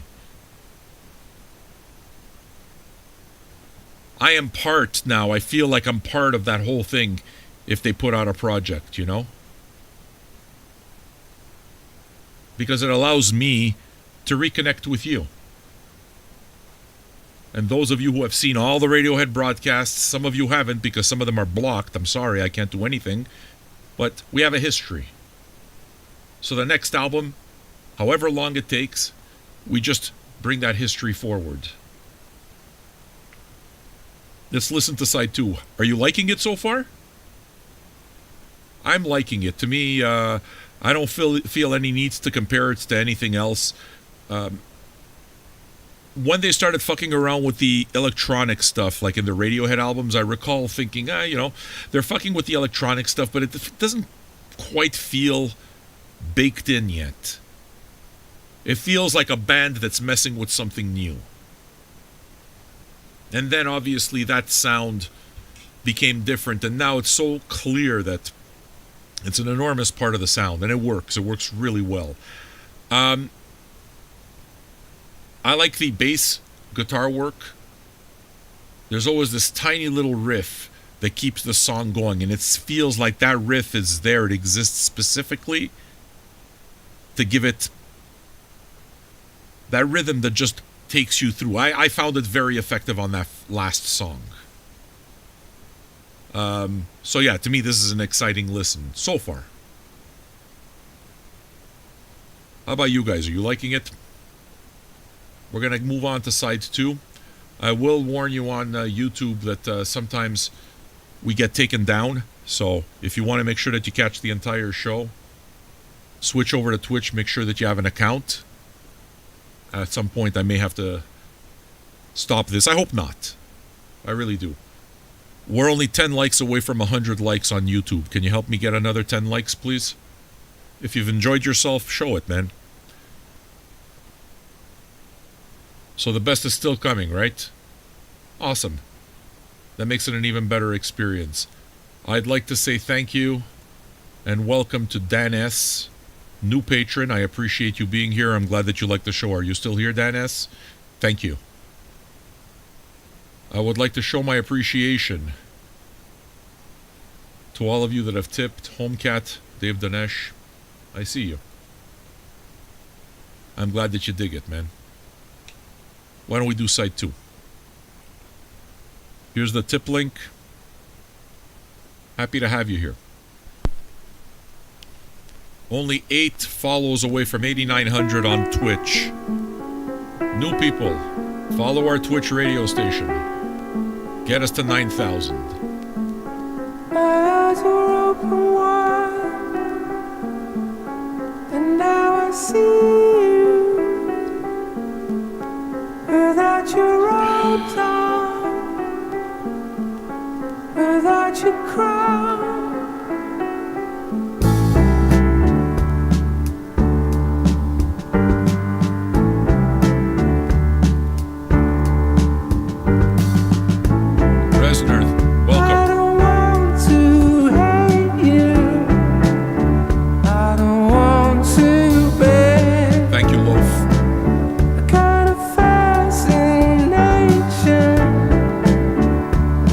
In my way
It's like it holds me in its skin. If I go, it's because this happened once before. Tom of three, welcome. Now it's started again.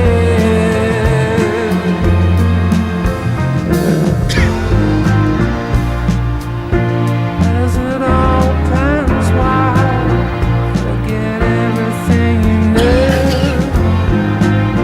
Forget everything you knew.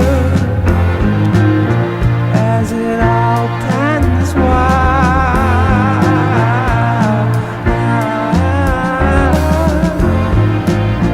like a newborn child, like a newborn child, like a newborn child,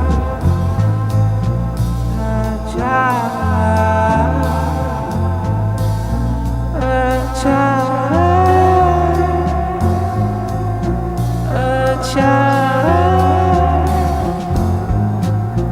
like a child,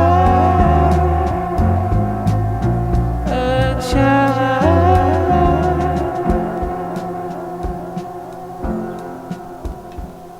Nice vibe, isn't it nice to know that you're in a room with 200 other people listening from all over the world? That's what's happening right now, folks, between Twitch and YouTube. Welcome to all of you. Thank you for your likes and your follows. Thank you very much for your subscriptions.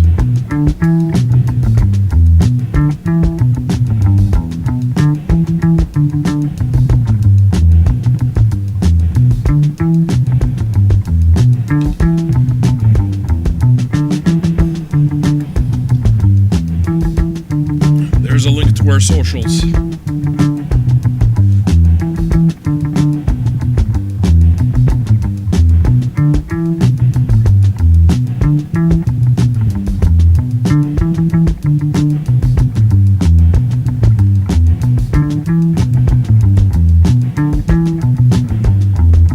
Easy, easy, it begs me while I'm sleeping.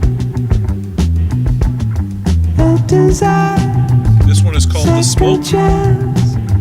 I have set myself on fire. This one's called The Smoke, right? Yeah, this is a smoked out vibe. It's easy. Don't mess with me. Don't mess with me. As I die in the flames, as I set myself on fire. Yeah, that works.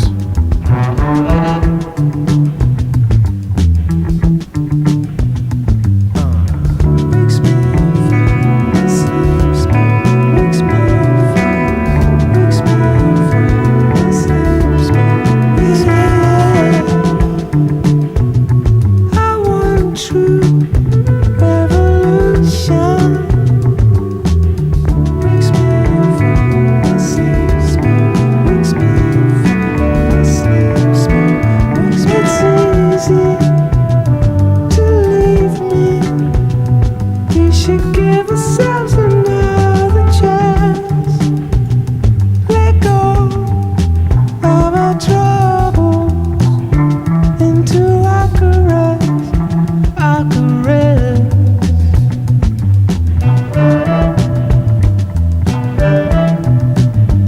And we set ourselves on fire. We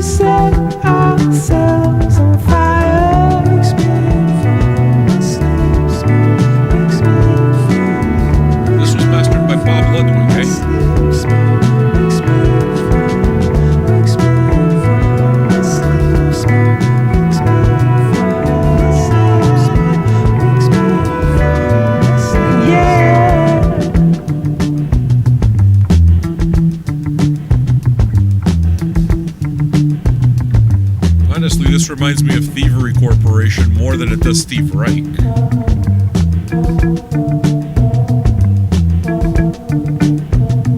mean, that's not a bad thing, though. It's kind of got that dub vibe. That works for me. It's a pretty smoked out track. That's a highlight.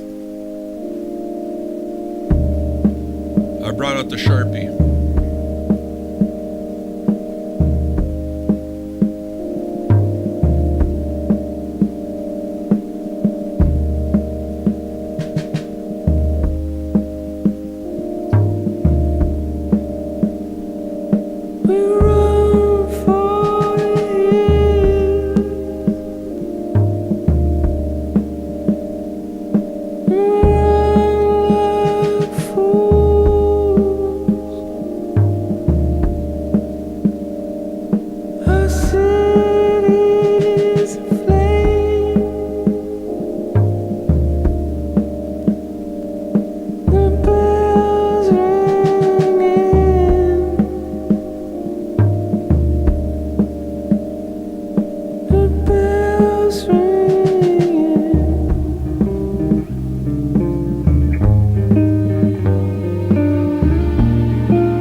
Sade vibes off of this.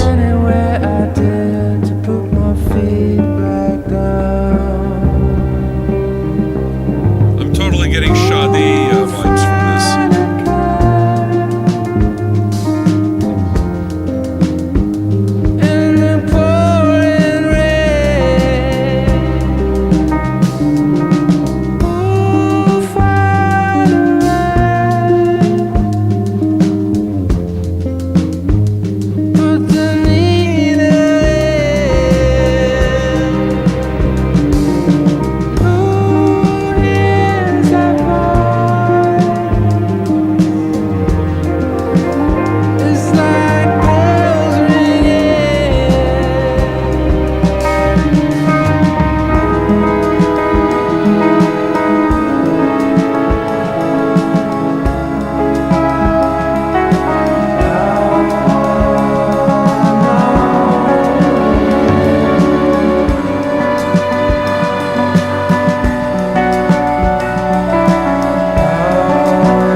You hear this? Listen to this. You hear this? What does that mean?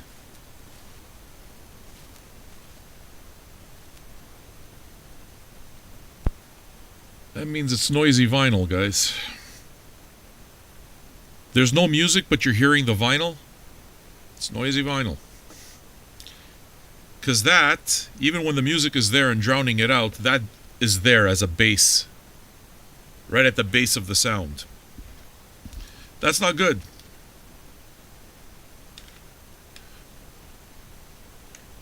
But the best part about it is that you get to hear it yourself. You're not taking my word for it, you know? We are exactly 4 followers away from 8,900. So it's pretty clear we're going to hit 8,900 followers on Twitch. Thank you.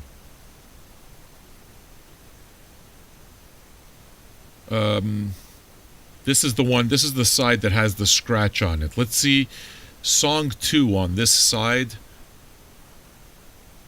We're gonna listen for sound. We're gonna listen for if we hear anything. Is it just surface scuff, or do we actually hear it in the groove? Yeah, for the song "Open the Floodgates." Thin Thing, "Open the Floodgates," Fire in the Knowledge. Verdian seems to have pointed out that it's mastered by Bob Ludwig. I met Bob Ludwig, man. Yeah, he's one of the best. He's fantastic at vinyl, you know. So, why don't we do this side 3? I hope you're enjoying it as much as I am. I think I'm liking this. I hope you're having a lovely afternoon. What are you drinking on? What are you smoking on? Let's do this together.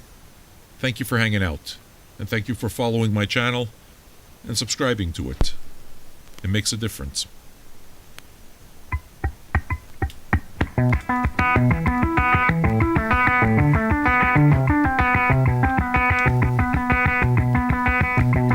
I'll do that right now.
It's okay, I guess, if you had this.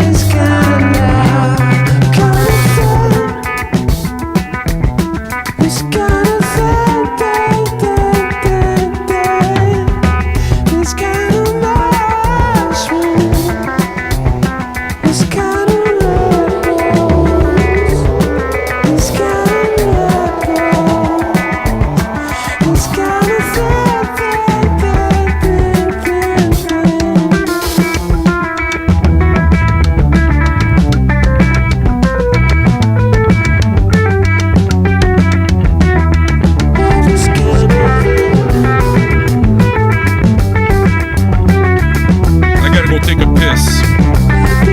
I can hear the music, so don't get mad at me because I'm not on screen. I gotta go piss.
And we're back.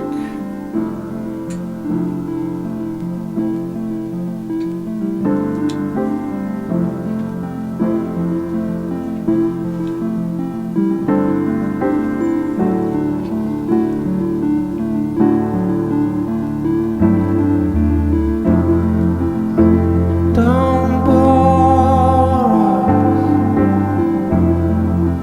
Get to the chorus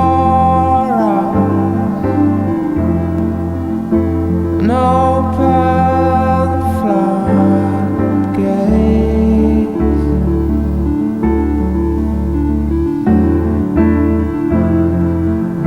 We want the good bits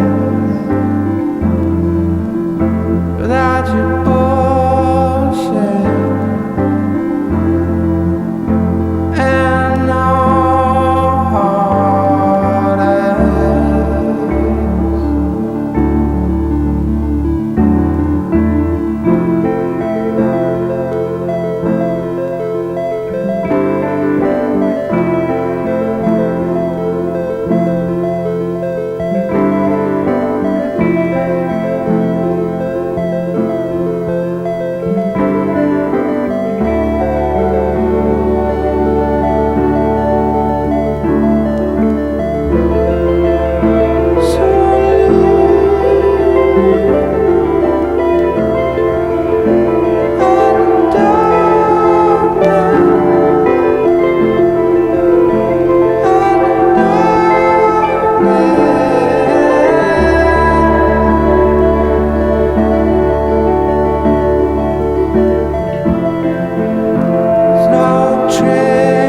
Go up, vote on Reddit, please.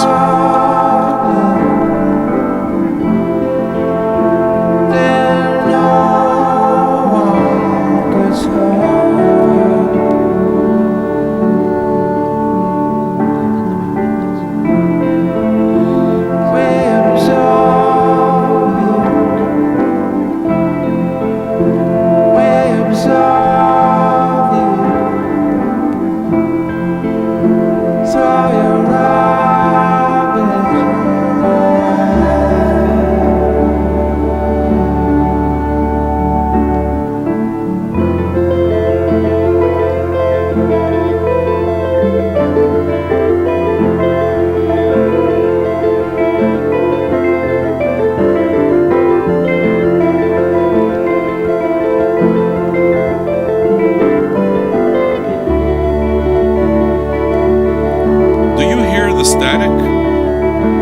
You hear the static on the record?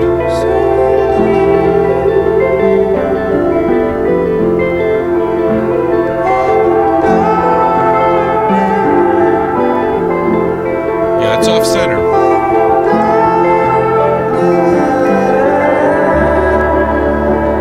The record's off center.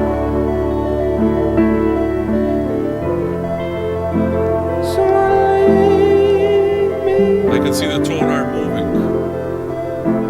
Left and right means it's off center.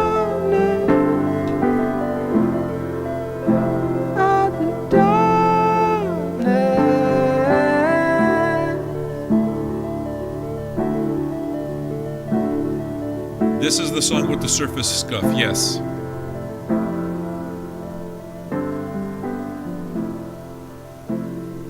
The static is not an aesthetic choice.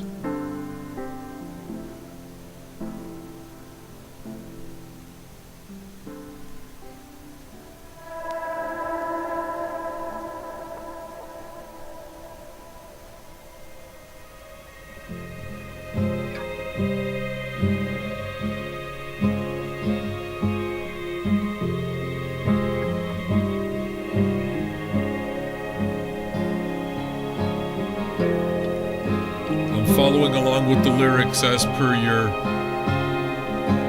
suggestion. Free in the Knowledge is the name of the song. Thank you. Thank you for experiencing this with me. It means a lot. You don't mind if I get high?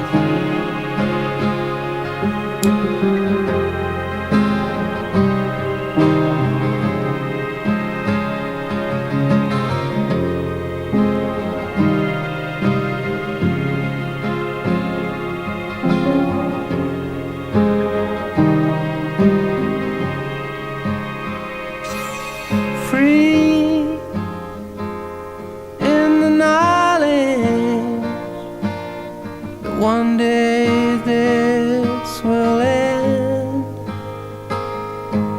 Free in the knowledge that everything has changed.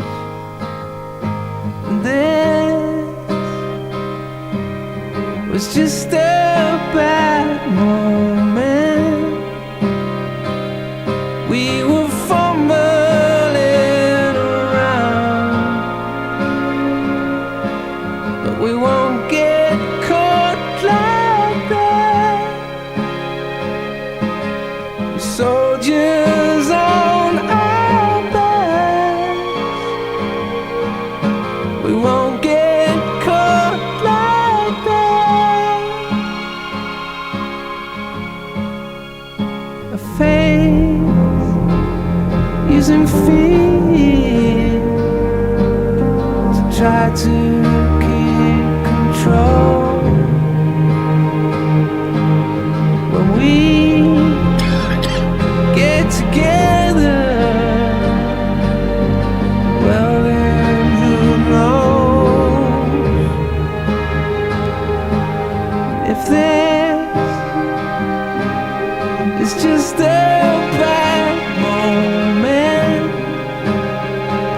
And we are fumbling around,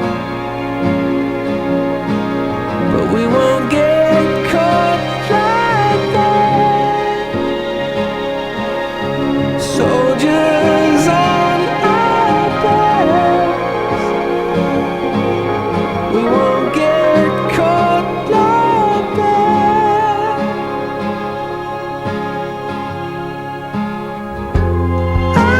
Talk to the face in the mirror. He can't get through. I said it's time that you deliver. We see through. I talk to the face in the mirror. He can't get through. Time's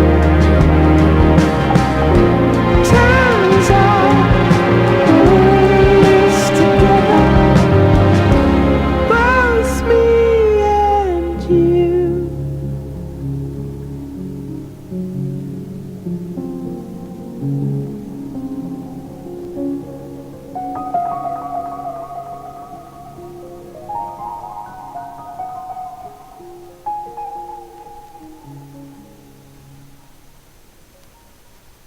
we're together, both me and you. I talk to the face in the mirror, but he can't get through.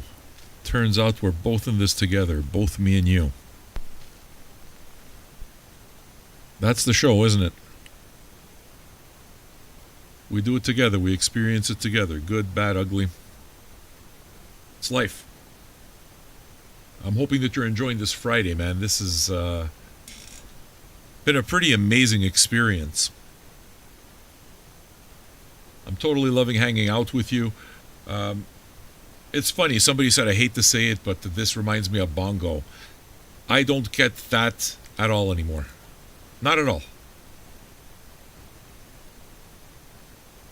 It's kind of hard.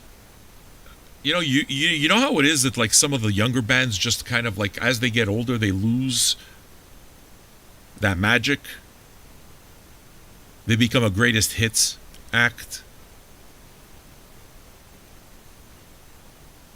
This to me just, sounds mature. It sounds like a bunch of masters getting together, bringing their elements together, and it's really well done. It's a beautiful piece of music.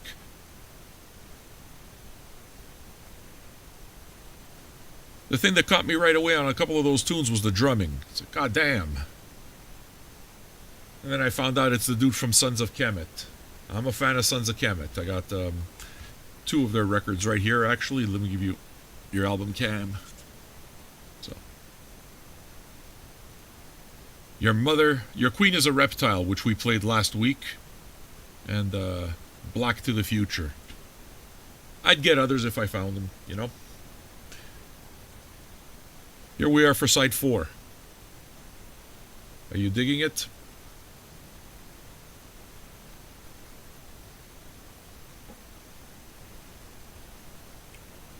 So far, copyright Popo's kept away, so I think we're going to be good for the rest of the show, man.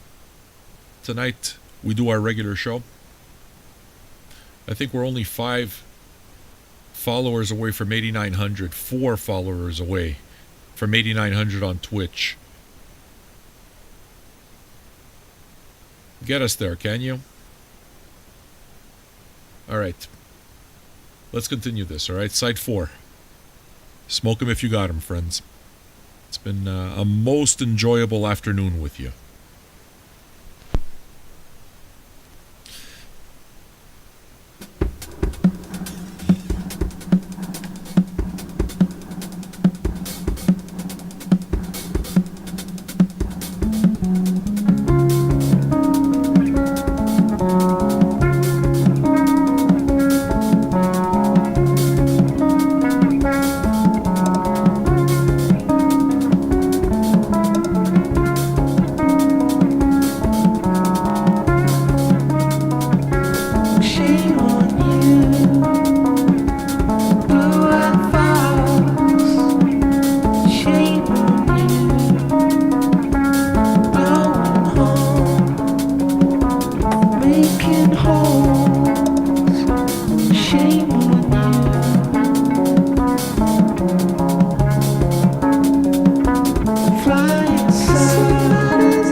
fucking good, man. I'm like mesmerized by it.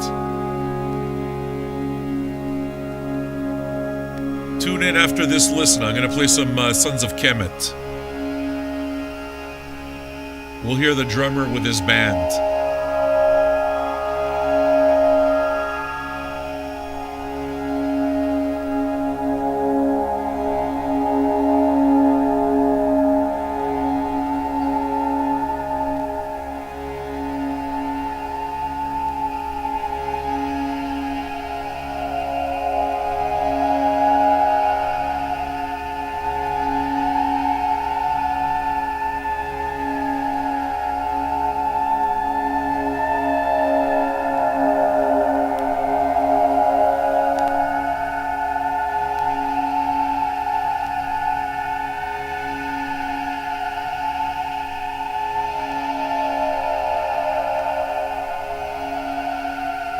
Yeah, I love the use of drone, man.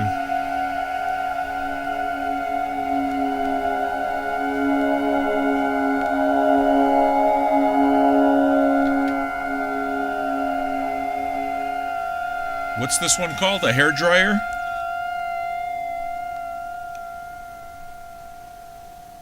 Was that one called a hairdryer?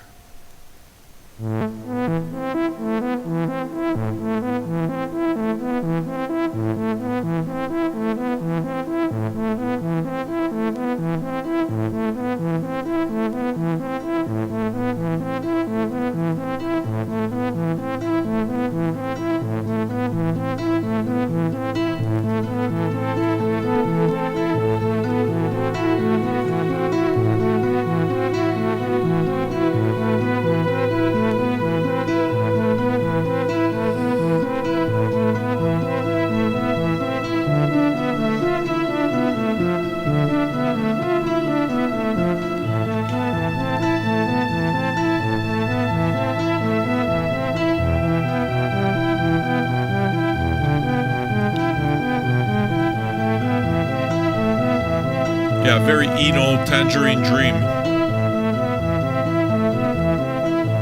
Out of my sight, out of my mind, out of my sight, out of what's coming, out of my sight, out of my sight, out of my sight.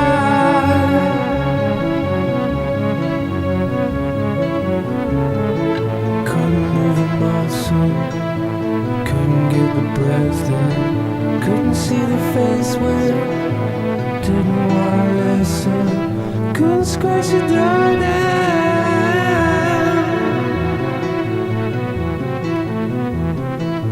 couldn't wear a lifeline,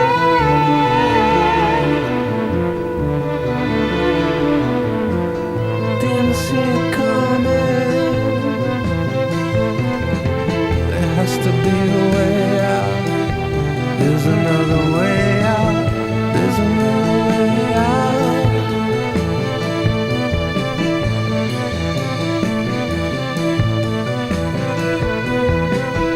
As the curtain pulls into a singularity,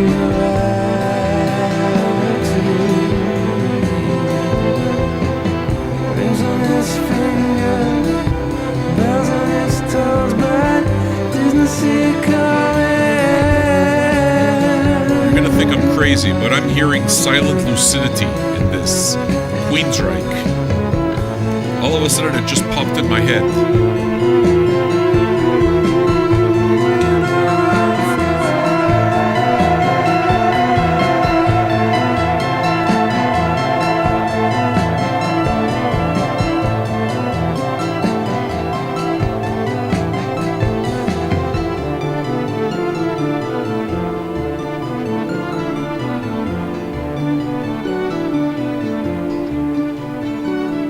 Somebody else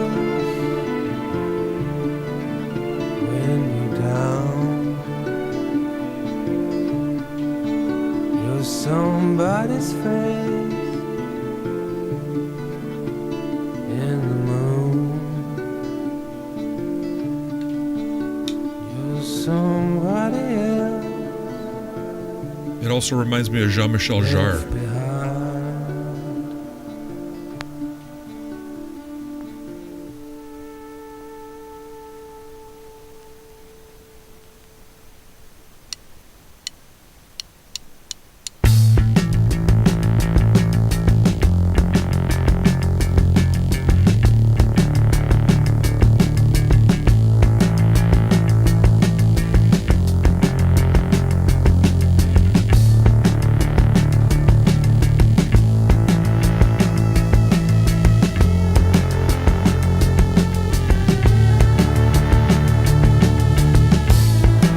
It's a terrible shame.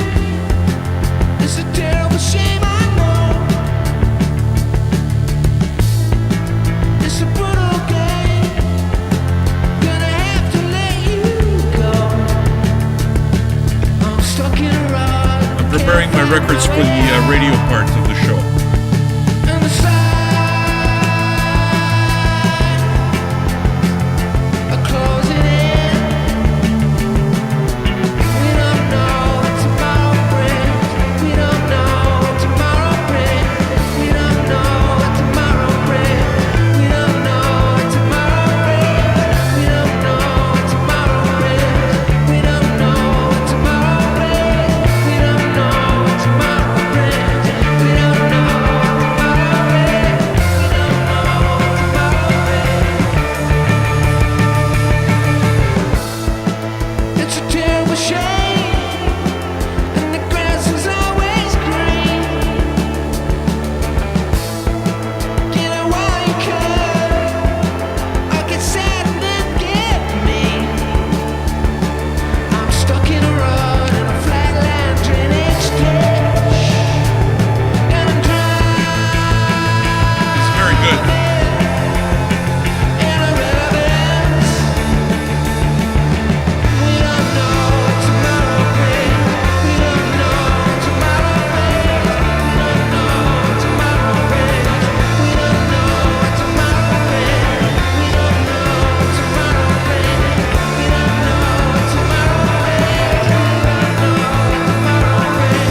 We don't know what tomorrow brings. We don't know what tomorrow brings. We don't know what tomorrow brings. We don't know what tomorrow brings. We don't know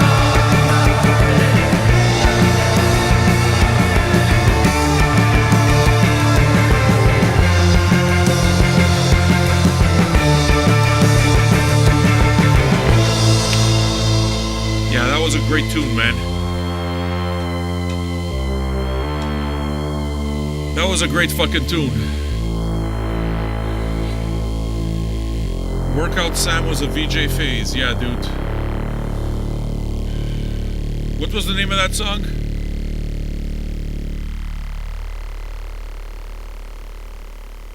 What was the name of that song? I liked it.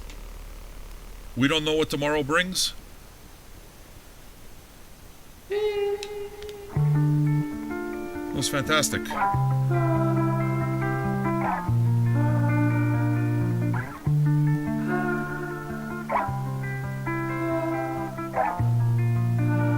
That's a good tune.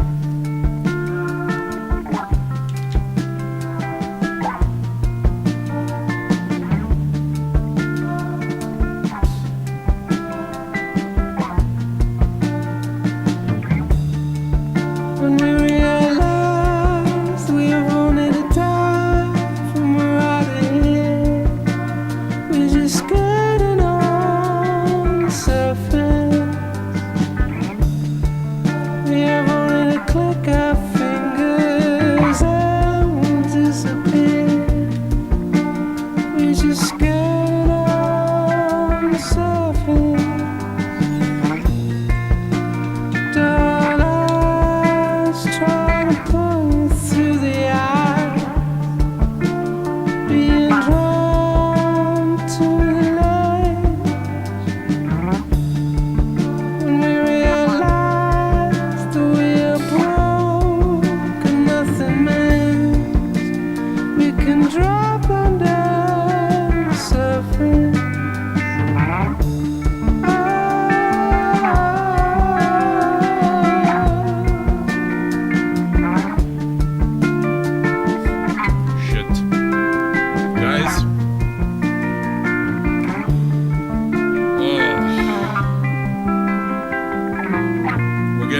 copyright warning right at the end.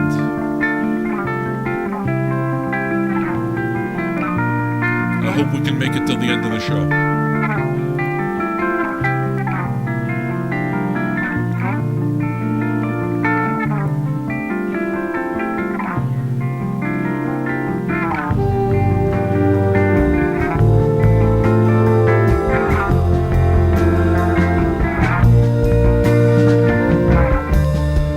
When we realize we are merely held in suspicion, till someone comes along and shakes us as the pattern lines cross her fingers like a whale.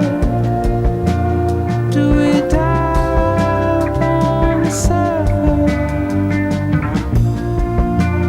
Do our eyes try to pull you through the eye, being drawn to love?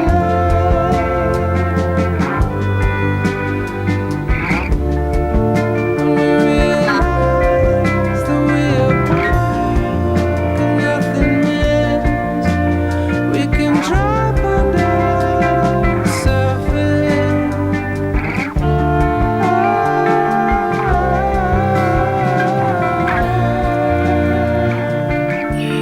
He's gone. You can ignore that. You're bored.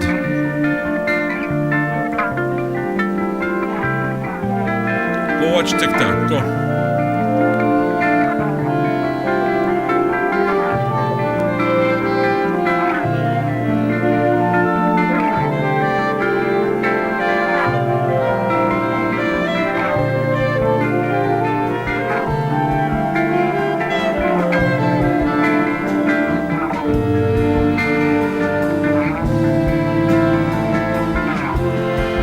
Might be time to head over to Twitch, folks.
This is a very Radiohead sounding song. This is definitely one of the more Radiohead sounding songs.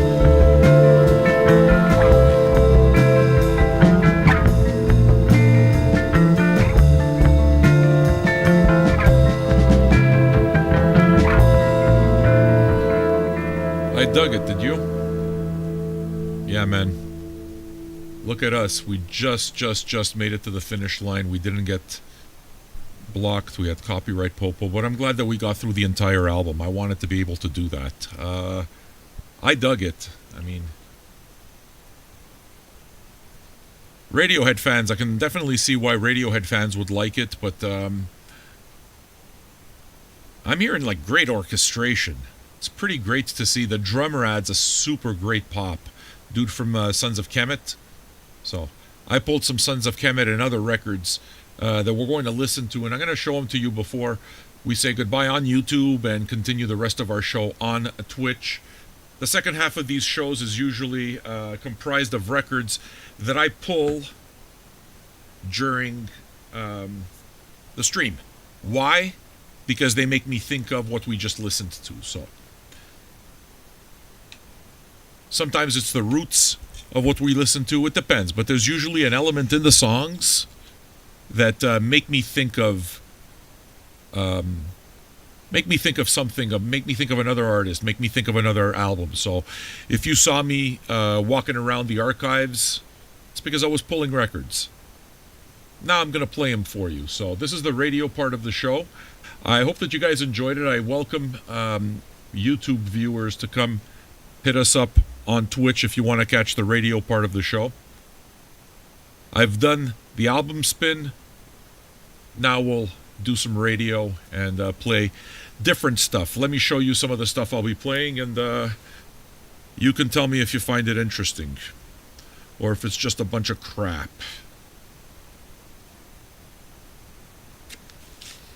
Time to put up the album cam. This is going to be the last part of the broadcast for YouTube, so make your way onto Twitch. Album cam. Do we have it? Okay. The drumming is absolutely something that makes me think of Oneness of Juju. So, this is a great record. From the 70s. Put out by Now Again. I'm going to play this. These are all bands that I thought of, or things that I thought of during the playing of this music. Beak. We were talking about krautrock vibes, but as I was listening to it, honestly, big parts of what we were listening to here on the show were reminding me of the same things that I like when I listen to Beak. So, which takes me to Can. Because Beak then makes me pull out records like my Can records. You could easily throw Noi in here, but I didn't have time to go get it. Right? I can't wait for a new Beak record. Really, that's going to be amazing. So, Can. We're going to go there.